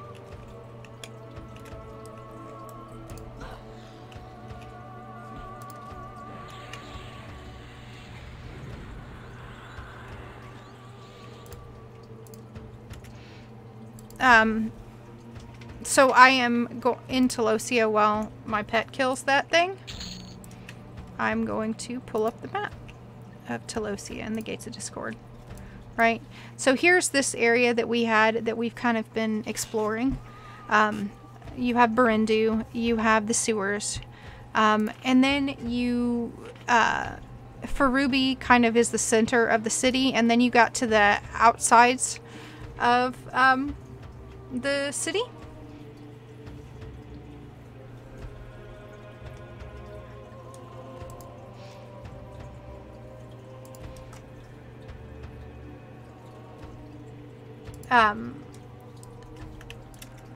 Let's see, I'm in here, and I believe, according to that map, we got to go back to Burundu if we want to explore some of these other places. So we'll do that. But before we do that, let's just double check and see if there's anything interesting in these areas. Because like I said, it's been a very, very long time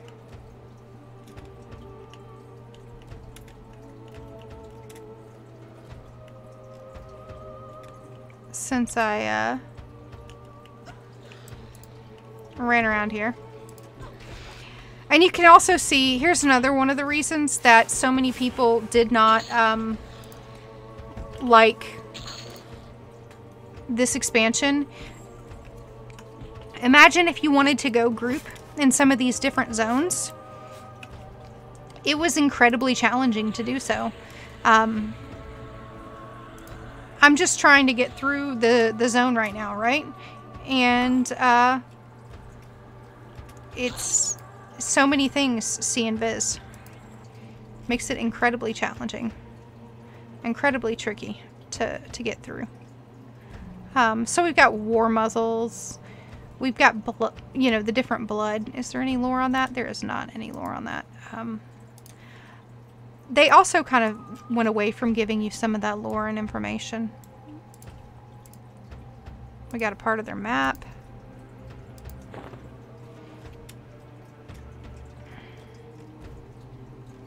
A blood-soaked bag of eyeballs. So tasty.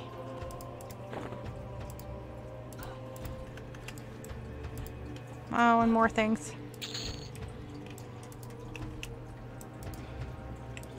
I still really have no idea where my pet is.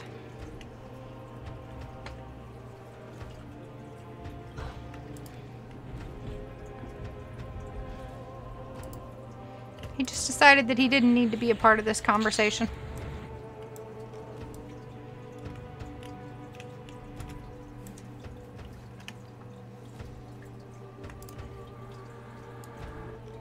Now you can see why I brought the magician, though. Oh, we're about to get attacked again. Also, keep in mind that these things are all green to me, too. These are level 65s.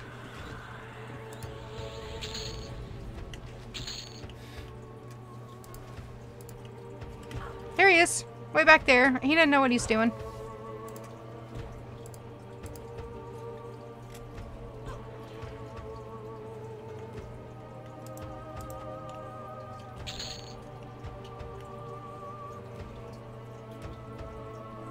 Pet, I don't know what you were doing, but I'm not a fan of it.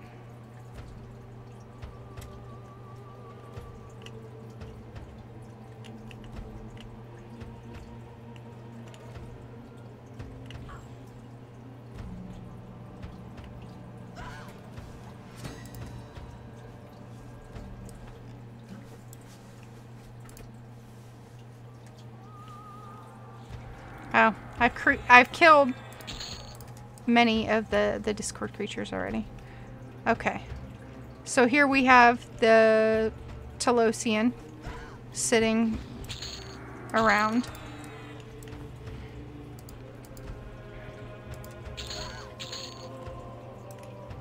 Ah, yes, these creatures.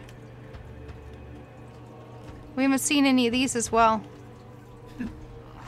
Look at them. They are like horse or mammothy women.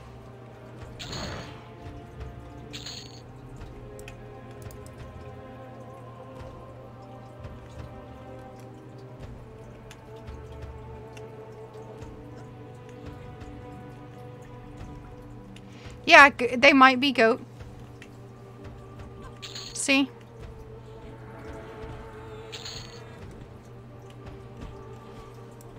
Oh, I think I'm doing a raid right now.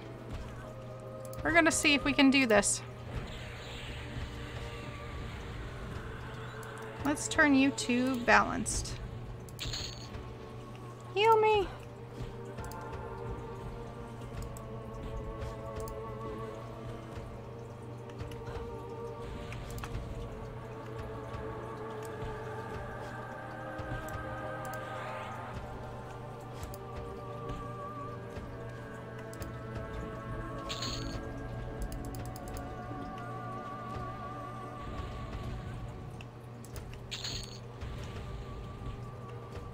Maybe he wasn't a raid.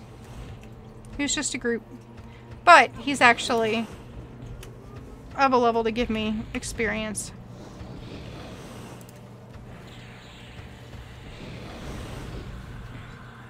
And again, you can see the evidence of corruption, and I mention that specifically because you notice certain aspects that are the same among all the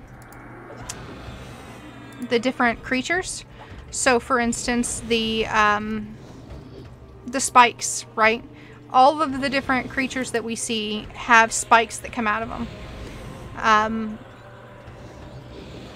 They end up with the kind of the Discord tattoos all over them.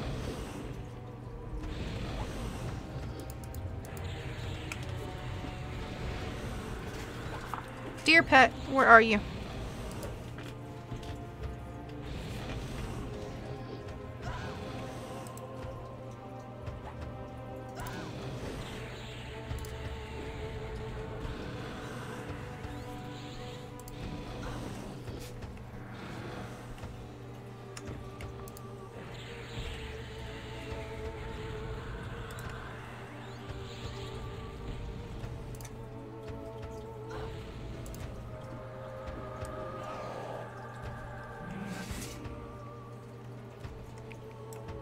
Yay, swarm pets, right?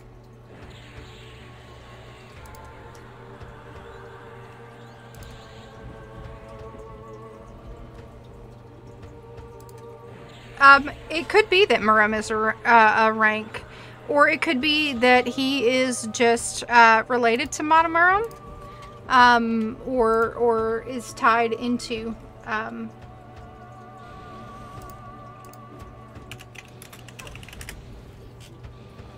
title. When we meet the Overlord Matamuram, he actually looks to be a Draghorn. And we don't meet him until EQ2. We are kind of leveling, like, Gates of Discord is like almost part 1, much in the same way that you had BOL and ROS. Gates is part 1, where we first find out about the Discord's armies.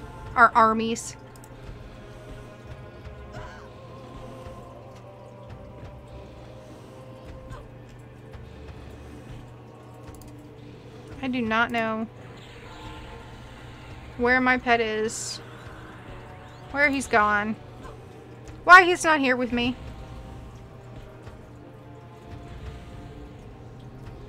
Actually, yes, it would have been relatable to the history, but my mercenary was on passive, and now he is not.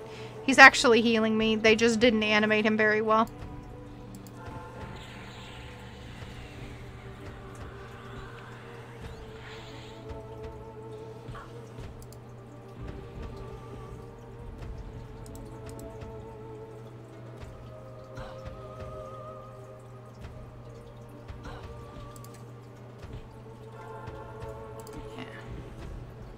I already have Fickle Blaze up.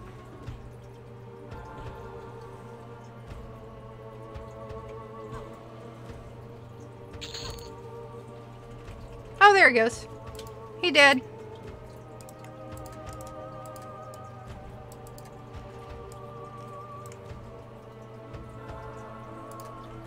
Hey, did my pet finally show up? He did. Look at that. He's showed up and there's like 10 things on my list to kill. Isn't that nice that he finally showed up to assist me? So there's another part of a map. We have, again, Nihilite. So the stone is called after them.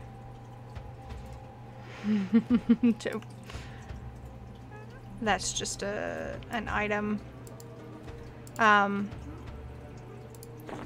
So, Journal of the Vagabond is interesting. Tales of a Sad, Broken Man. Bet to see a tuxedo mask.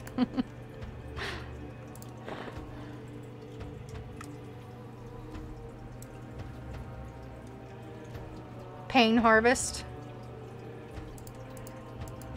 So, Muram might mean, you know, higher up in the army.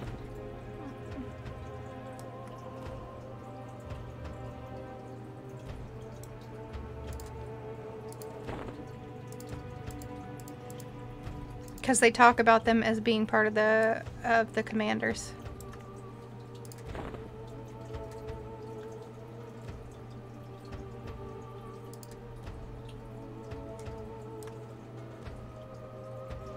These were what you used to, these rune stones were what we used to get spells.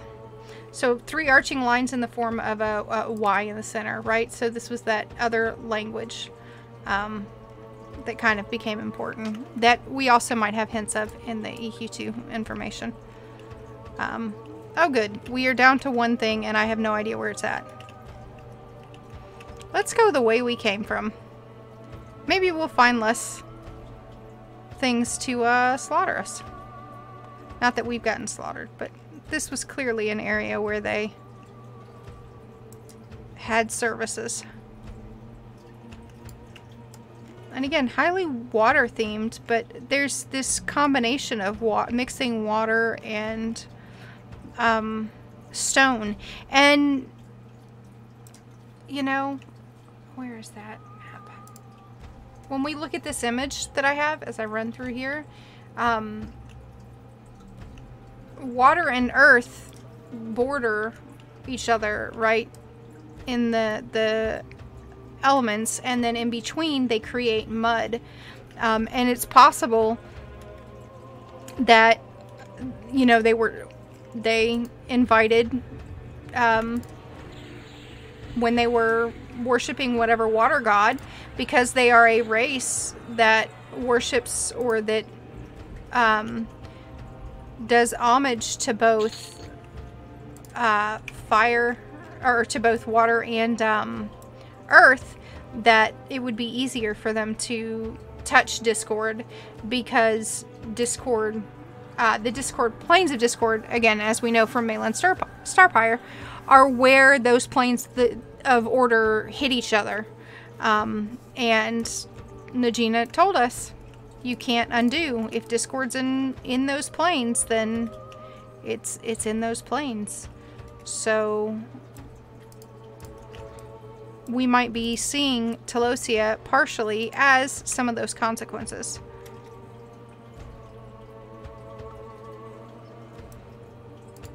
Here we go. Here's another lady. Oh, and all the Kiv friends. And you see how they have, they all have the Eq2 as their pets.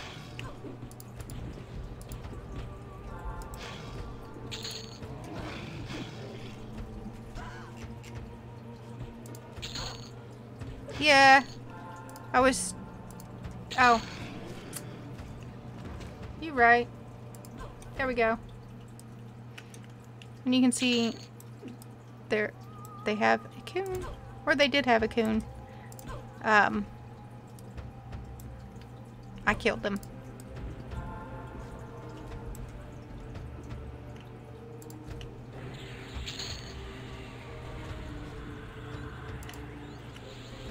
I really don't have any idea where Jonathan is. I mean, he's clearly targeting her. Oh, now we've got Pixette.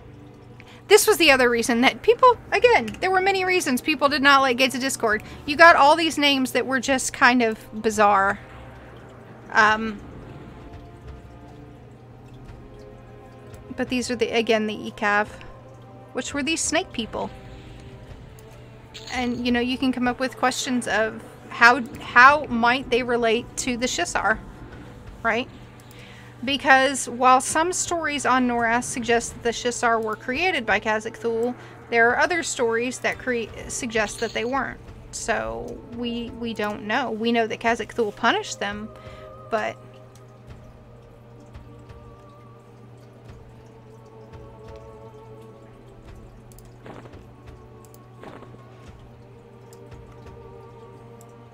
Did she mention how terrible it was?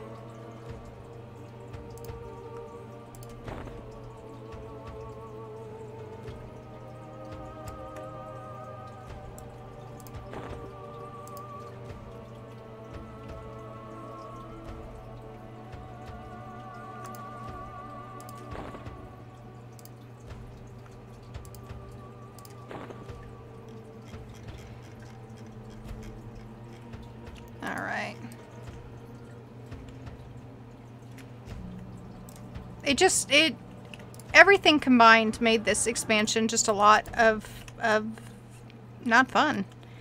I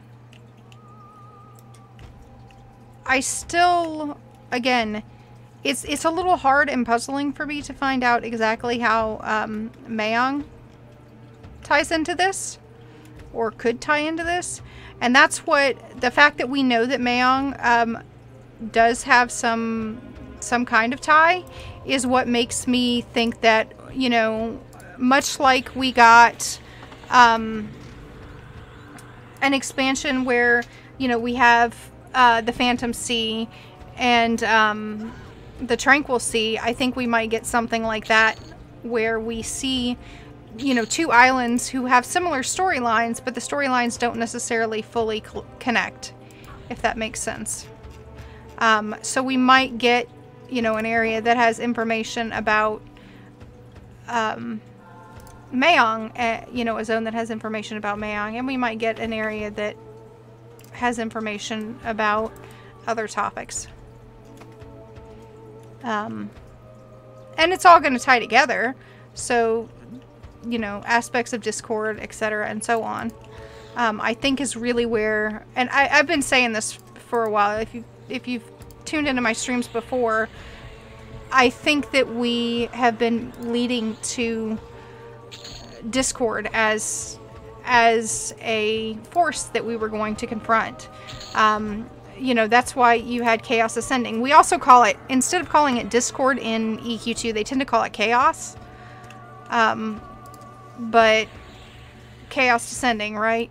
And in EQ1, Firiona Vi's title is the Champion of Balance, and her counterpart is Lannis Taville, and that's classic.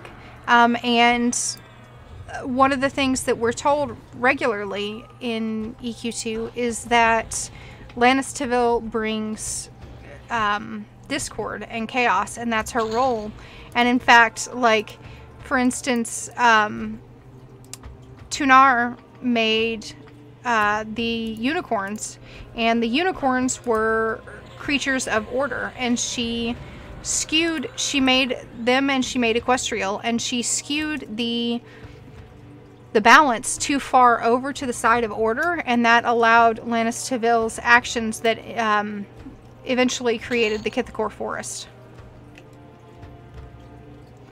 So we've been out of balance for a bit, and we've been, you know, kind of building up to what are the consequences of being imbalanced. And one of the things that happened to Luclin is that Luclin is in some ways finally balanced, right? Because you have Rowan Thyr, who is the great balancer, and Keraphim, who would have been, you know, destruction and chaos trapped together. And that's why you have prismatic and balanzite crystals, and they impact things, and they change the balance, right? They change the order of things on Luclin, and that's why you have creatures that are much more aggressive or chaotic, right? The influences of that balanzite. And we don't yet know the full consequences. So here we have somebody else. It was a, looks like a Nile guy, maybe? But he's a broken statue.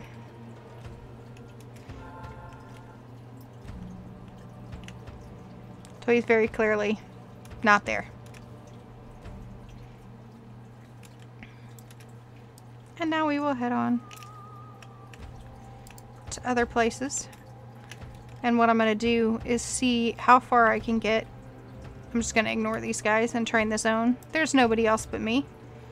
And I'm going to see how far I can get to show you guys in the next 30 minutes or so. And then at about 8 p.m. my time, I'll call it.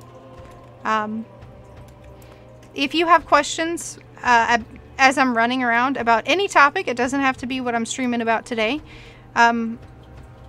If I don't know, I'll say I don't know, and I can look things up. My information, again, today comes directly from the game. Or official lore sources. So, like I mentioned, Everquest has a... Oh, hey, there's some Telosian stones as well. Everquest has a quest journal.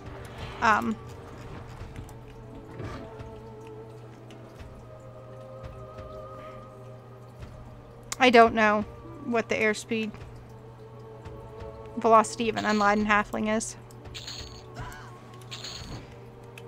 I'm a dark elf at heart, so I tend to kill my halflings, not kill them.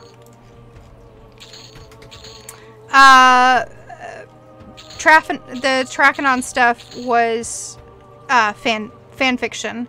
It was 100% fan fiction, but some of it be pieces of it that were tied to some of the beta lore did actually become canon. And that's the problem with the Prophecy Trachanon and all that, is that some of that is actually beta lore in there. So it's this mix, this weird mix of beta lore and non-beta lore and fan fiction. You also get a lot of that with, unfortunately, a lot of the Ixar lore that's out there, where you have this odd mix of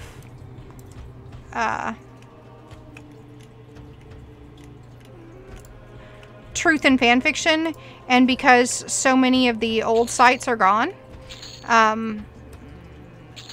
people think that it's all, you know, truth these days.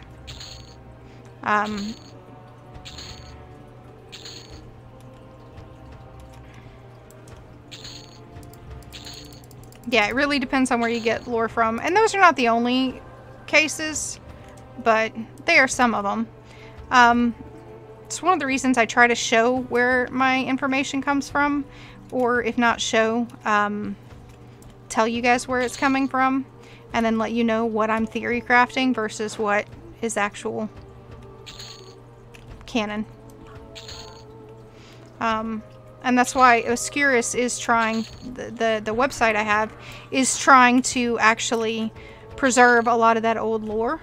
I actually tried to retrieve Lore Library, which used to be around, and I spoke to Rafa, but unfortunately she says that the site and information is just lost. Like, she even contacted the host to try to get some of that stuff, and it's gone. Offhand, I can't say of any definitive big myth, but I can tell you that, like, the timelines that are mentioned in a lot of cases are not true. They're not standard timelines. They're not definitive timelines. They try to use a lot of... So, some people made up a timeline and used some of the canon material for that timeline and kind of fit things in. And then they used that to kind of apply to Norath history as a whole. And then later people worked on that and tried to slot other stuff in there. And so you have histories or timelines of Norath that aren't the actual timelines, and that are inaccurate because people kind of put some of that stuff in.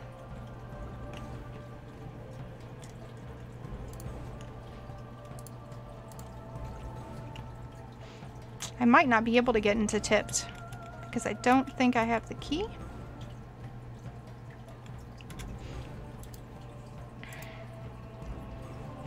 Yeah.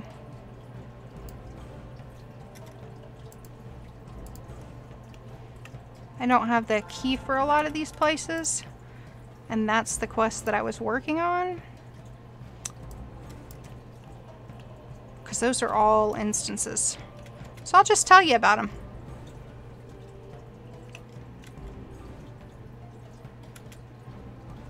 While we sit and look at some of the pretty things here. So again, here are their hanging gardens.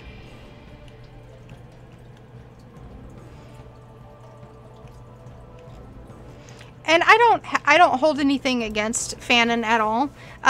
For instance, I'm a role player, but most of the role players who roleplay Dark Elves do so based on what they consider the Enoric's commandments and the Father's commandments and things like that. And those were 100% fan created. They were created by the roleplay community to have roleplay guidelines to use for Dark Elves. But because they were accepted by so many people, it became, you know, the way that the Faith of Enoric was done. And, you know, some of the things that you have, some of the fanfic that has been written, you know, the creators have liked enough that they have become part of the canon. The other thing I'm discovering as I listen to A Loving Robot's histories is just how disconnected so much of the original EverQuest lore was, and how, you know, people didn't necessarily work together. And it's not until EQ2 that we start to get a lot of cohesion in the story, in that, you know, Valen, Tony Garcia, kind of both in EQ and in EQ2, but later on in the history of EverQuest, or rather later on in the history of EverQuest before EQ2, and even then a little bit after it, they didn't have everything connected, and he started trying to piece everything together and to weave the story together. That was one of the things that Bill Trost tasked him with. And as he was trying to piece everything together, he started to create what everybody calls that lore Bible. But it's not like it was all pre-written or written together. There are pieces of lore and histories because, you know, this developer might make this zone and they might consult with another developer to have things going in, or some storylines were connected and planned out, but a lot of them weren't. It was just different zones had the lore for that different zone, and you know, they didn't always connect. And if they did make it into the game as a quest or as information, some of that lore was lost.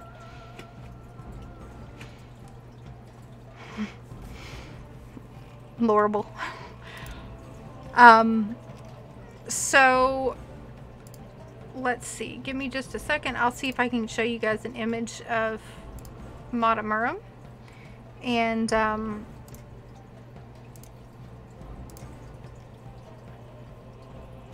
like I said, we don't see him until later, and he's in the form of a Dragonborn.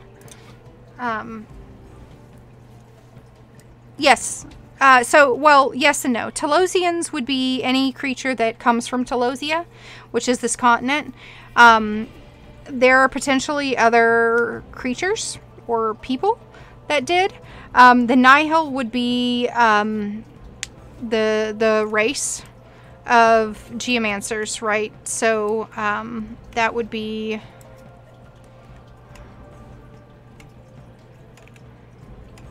these guys.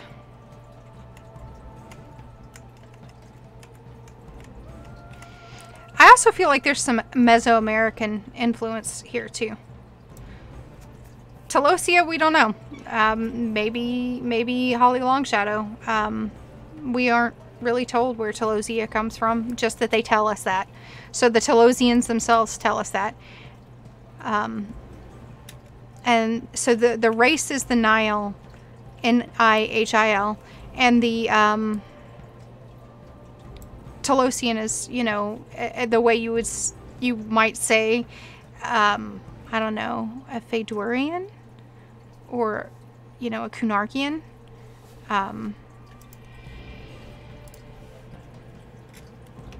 Let's see.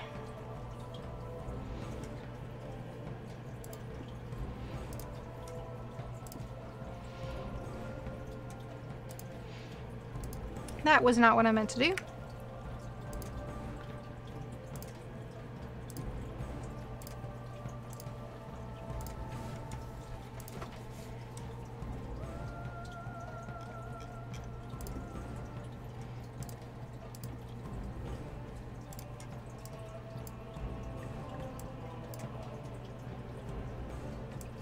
So this is what, when we actually face Matamuram on the Dragonborn planet, this is what he looks like.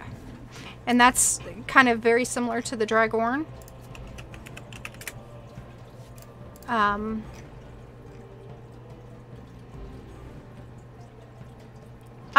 So we killed the Zunmaram. Apparently there are multiple Zunmarams, or Zunmarams. And they are two-headed beasts built for destruction. And it's a race. So maybe it's a race that's been particularly engineered. But at least according to what we know, it's kind of a race, or maybe a creature. Because there's also a Tunat Maram. And it's a leader of an army as well. And that comes from quest dialogue. Again, you can take some of that with a grain of salt, though, because this is what, you know, the slaves and things like that are imparting to the NPCs, who are imparting to us. So, let me talk about some of these other areas. So, the sewers, they had a really nice sewer system. We've seen some of the really pretty water sources and things like that, but you can also see that when you get to, you know, that first zone I was in, how the moat became this bile kind of sludge kind of thing.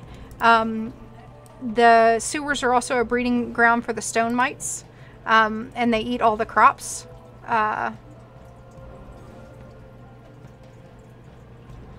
And it sounds like the purifying plant and stuff like that are damaged. And the crematory was also in the sewers, like I mentioned. And so if they went through the right purification processes, those spirits would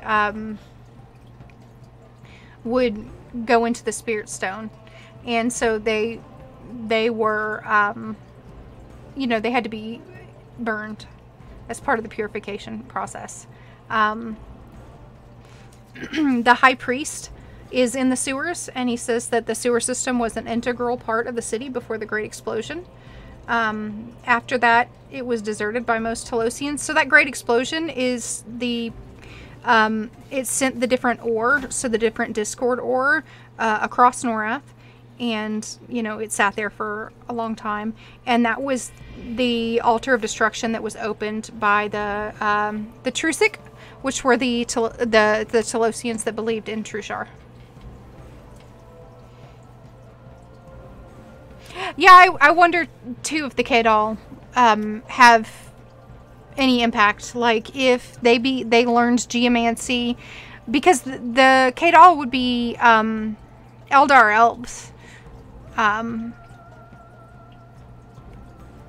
don't have any of the lore books for EQ Next. I don't know of anybody offhand who does.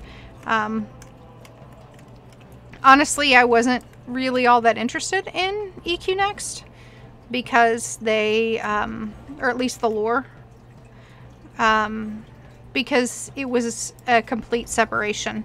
For instance, the Dark Elves, it's a reimagining of the Dark Elves that were more dragon-like or tiefling, kind of demon-ish. They had horns and things like that. So I didn't pull a lot of it because I was always waiting for the game to actually be released before I got too into it.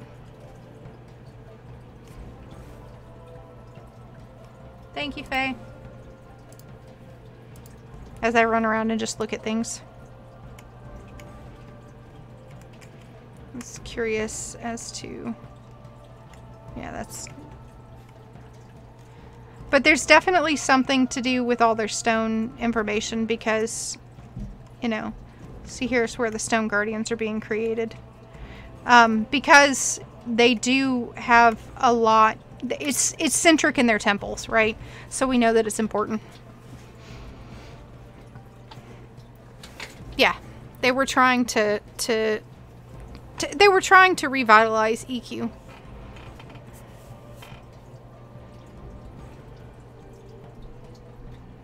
Well, in Avarice there, that's actually some of the original beta lore, was the High Elves were the villains. In some, or Alpha lore, excuse me, not beta lore. But the Alpha lore had that, the High Elves were the villains. They were the Dark Elves were created by Anoric, and the High Elves rebelled, and the Dark Elves were the faction that was loyal.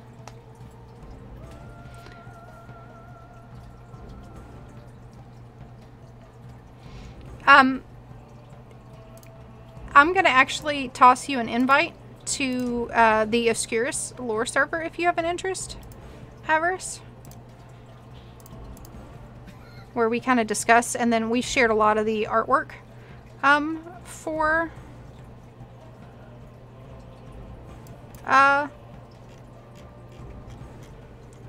like Legends of Norath and stuff like that. And you can upload files there, no problem.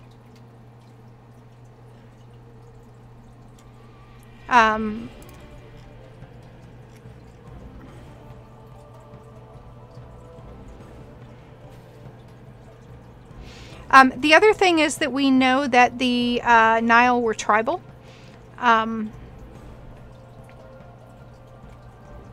So, and one of the things it says, in order to pass through the mountains to get, you know, further in, you have to work with those who have the most sacred knowledge of our lands, the Master Stone Spiritists. And they grant you access to the mountains pass. And that's where you get to Vexed and Tipped. And they were stone spiritists, so they tie spirit in with stone. Let's see. I'm just kind of browsing through for this last bit of time, kind of seeing if there's anything else that might be of interest. So the head EQ2's, which is the snake people, was, so there used to be a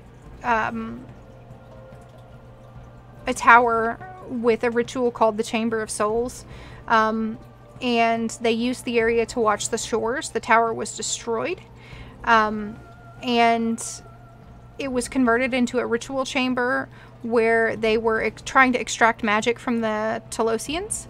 And the EQ2's was trying to use the power of the Telosians to build a stone army that they can directly control.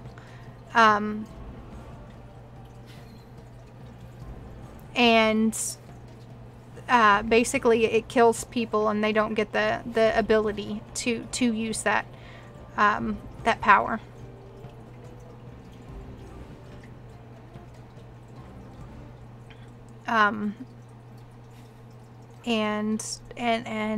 They are all trying to hide. And that, by the way, that EQ2's that I was talking about is actually in Kanimbi. That's who we see in the middle.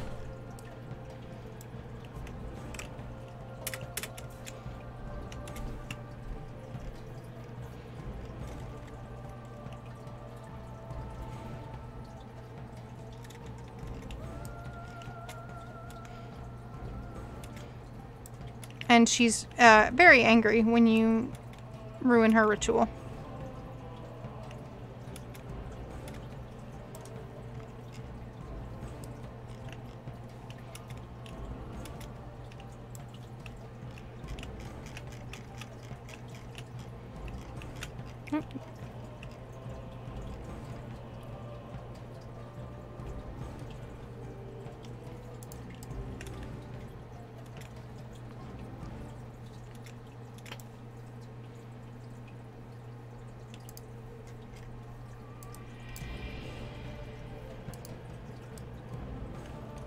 So, Vexed, VXED, was the mountainous area.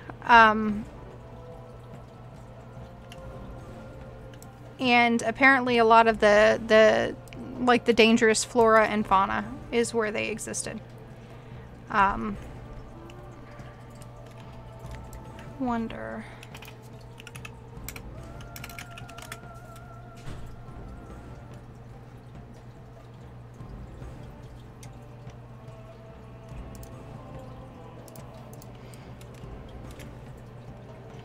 Since I can't get in, I'm trying to see if I can find some of the images for you guys.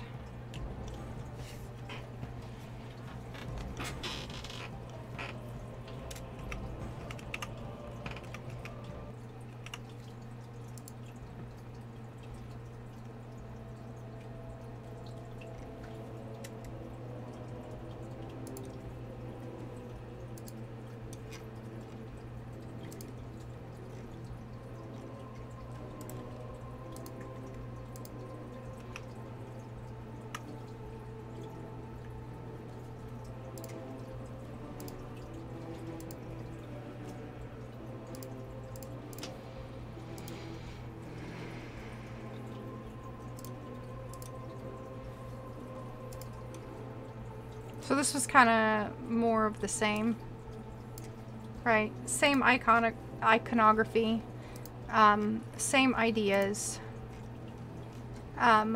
Lots of stones being held up, lots of different tribes of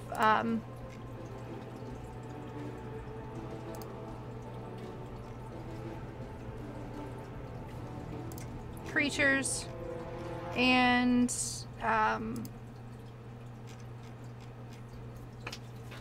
just a kind of invasion of different Ukun and things like that.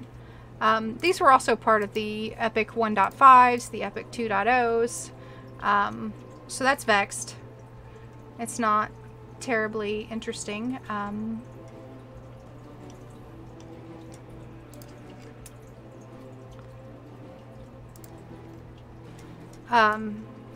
Tipped. So if we're looking at the atlas, let me pull this picture out of the way for you guys.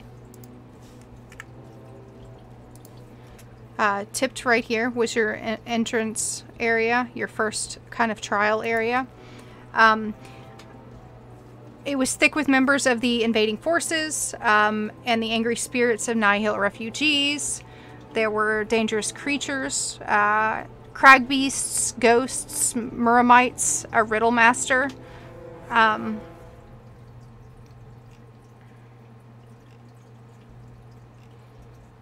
Basically, we actually use a clockwork to investigate this area rather than investigate it ourselves, because it's supposed to be so dangerous. And it was a interesting area. So let's see if I can find... Tipped was the treacherous crags. Oh, I remember the Crag Beasts. So the Crag Beasts, when I was talking about places and things that you would have to charm, that was the Crag Beasts.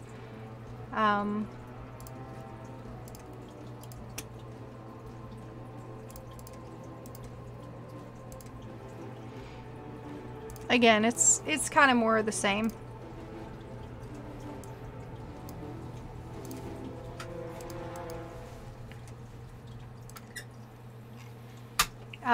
Ixta, YXTTA, was a small temple area.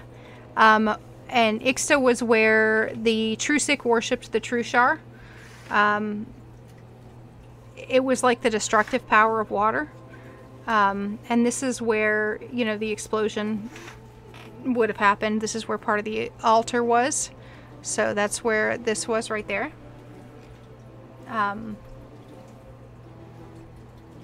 Or excuse me, the actual ritual happened in Uqua, which is the underground temple, the hidden temple of the Trusic, who worshipped the fake god Trushar. Let's see.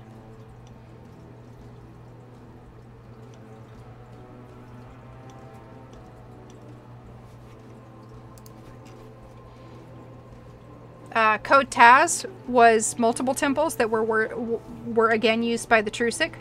And there was the temple of the Tri-Fates. That was there. And there were 3 different trials that you had to do in that area of Code Taz. I don't remember anything in Code Taz that was particularly interesting. And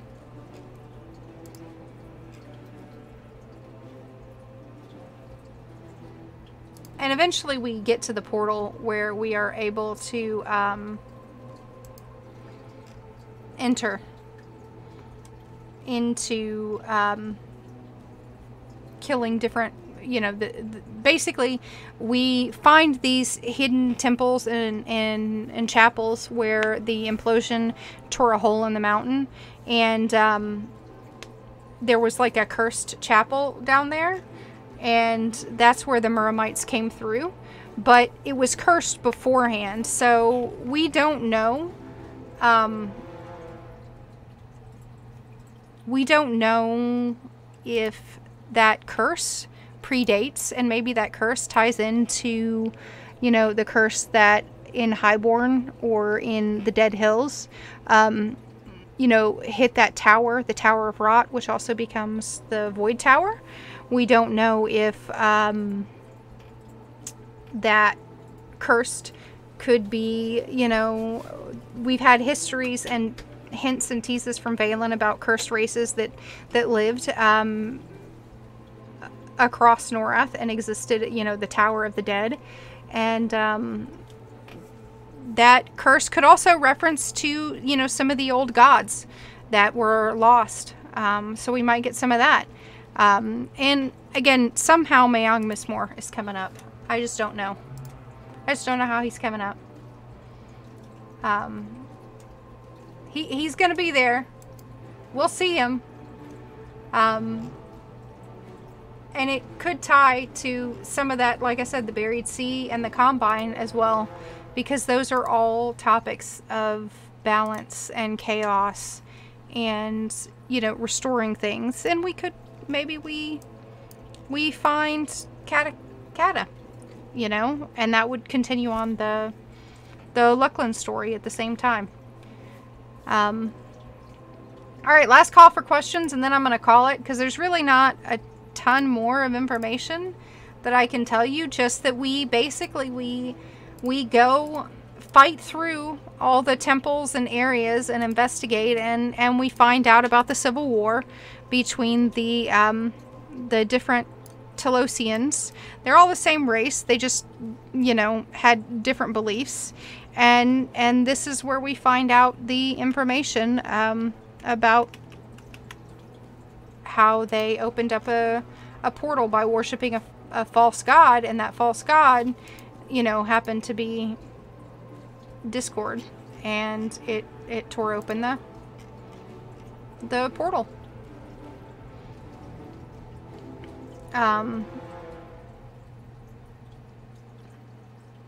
There are lost temples and things like that. Again, there's so much of this that is tied to real world, like Babylon and like Mesoamerican ideas and Atlantis and things like that. All these ideas of lost civilizations, and that's what we really saw in Taelosia. And I don't know how faithful to that it will be.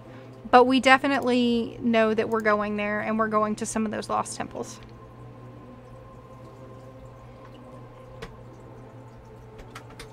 Next stream is probably going to be me just going back to Everquest and doing some of the main quest lines. So Everquest 2. So I'm planning, tentatively planning that my next stream will go through Everquest and Everquest 2 and look at the base storyline for Everquest 2 and how that parallels Everquest itself.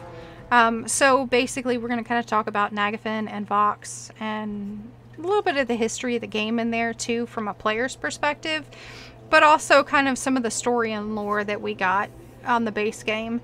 And then I'm hoping to do streams regularly, and every, you know, week or 2 weeks kind of go through those core storyline quests, the signature quests, and relate them to EQ as well. As for the curse of the of Eq2 or Eq2, I couldn't pronounce half the things. I don't think that we're ever given a reason. It's clear that the curse that exists predates the True Shot or Trushar portal being opened.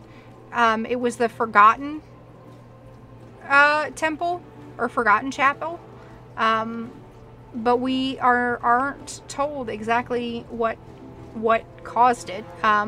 It's rumors that are passed down from generations to generations, and they don't know. So people go mad down there. And if we remember, the other thing that happened is Kalev went mad as well. Other things to note too that kind of tie to this this idea of madness inducing is that, you know, Kalev relates to Zebaruxuk very, very strongly in EverQuest.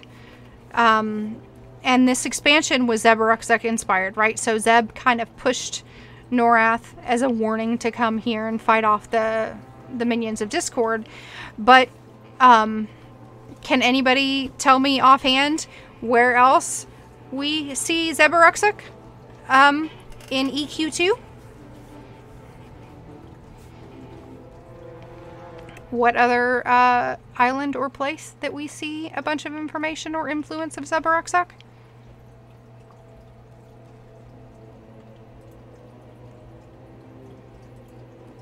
Yep, Mara. And when you go into Mara and you find the actual original city of Tannin, right? We have a portal to Tannin. And there are some structures in Tannin that don't look all that different from some of the structures we see here in you know, the Gates of Discord. And if you remember, there are the race that's there in Tannin.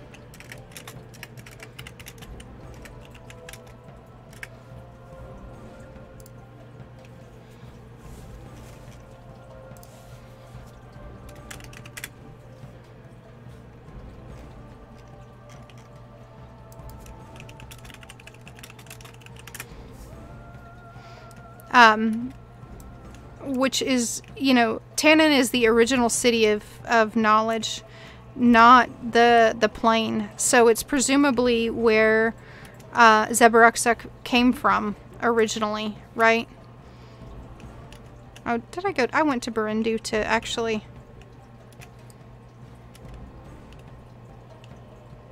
or Kanimbi to actually show you guys the creature that's performing the rituals, and then didn't actually show it.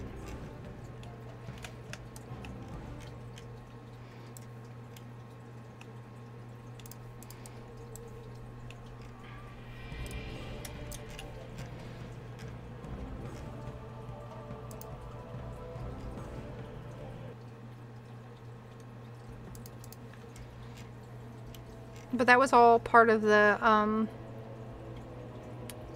and that's where we see the Nazara and the Naiads. But it's not your standard Naiads.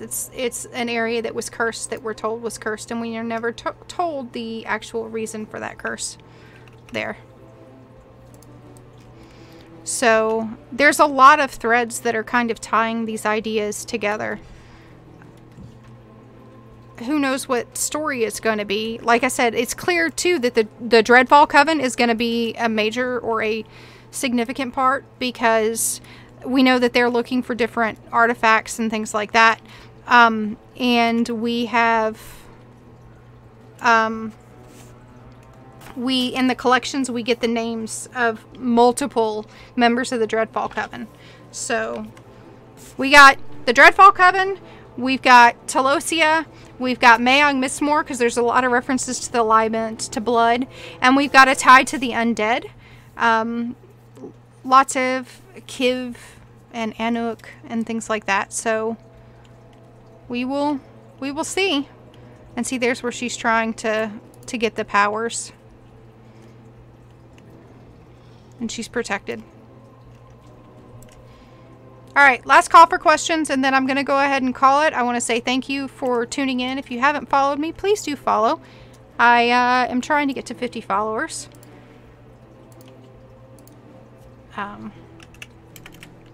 Following doesn't cost you a dime.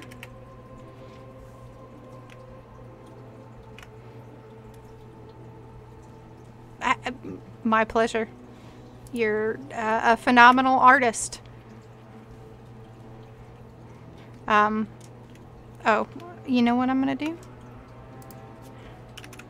Speaking of, let me just showcase a couple more things that Envy has done here.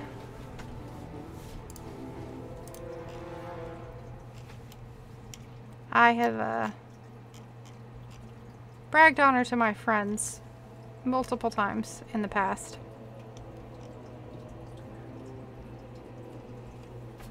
But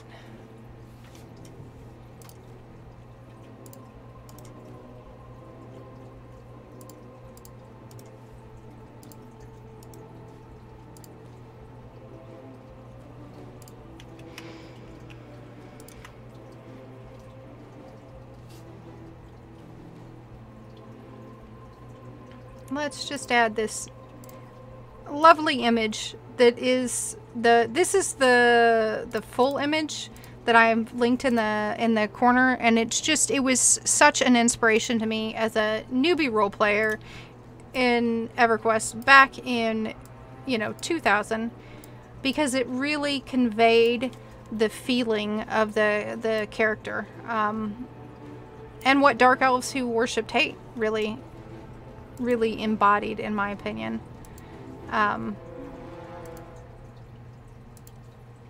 Let's see. If you like your EQ2 art,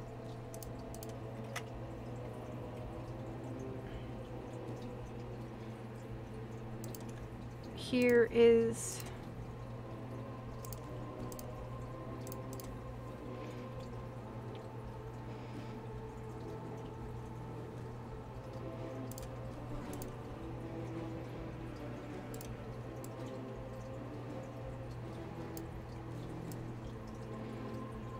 some EQ2 artwork she did.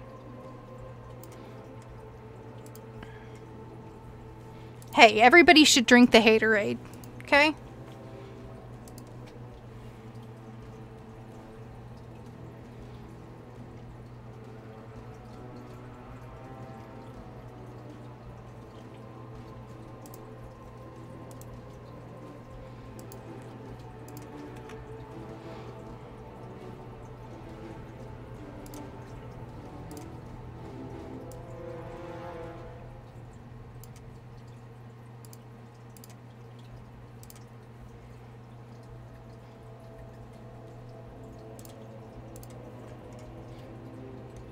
Yeah, she's got, by the way, Avarice had no idea until just a little bit before that I was planning on featuring her work today. I just kind of poked her on Discord because she's on a mutual Discord server. And I think she's really good at capturing character personalities in her artwork. You really catch ideas. Like here in this portrait, you can see some of who the characters are, and this one captures him, with the souls. There's little details in there that just really make that idea of a personality. So anyway, her information can be found. Let's hide some of these images so you can, right here. Get your friends to hit that follow button.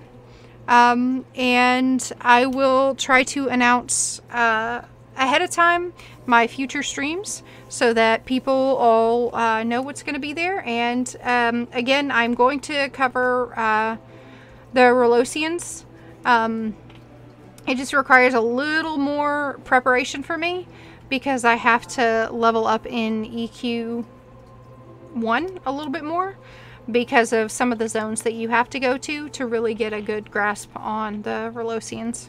So I do intend to cover that as I was asked. But yeah, thank you all for tuning in and for asking questions and participating. I appreciate you very much, and I'm glad to find people who love lore as much as I do. I hope you all have a great evening, and I'll see you next time.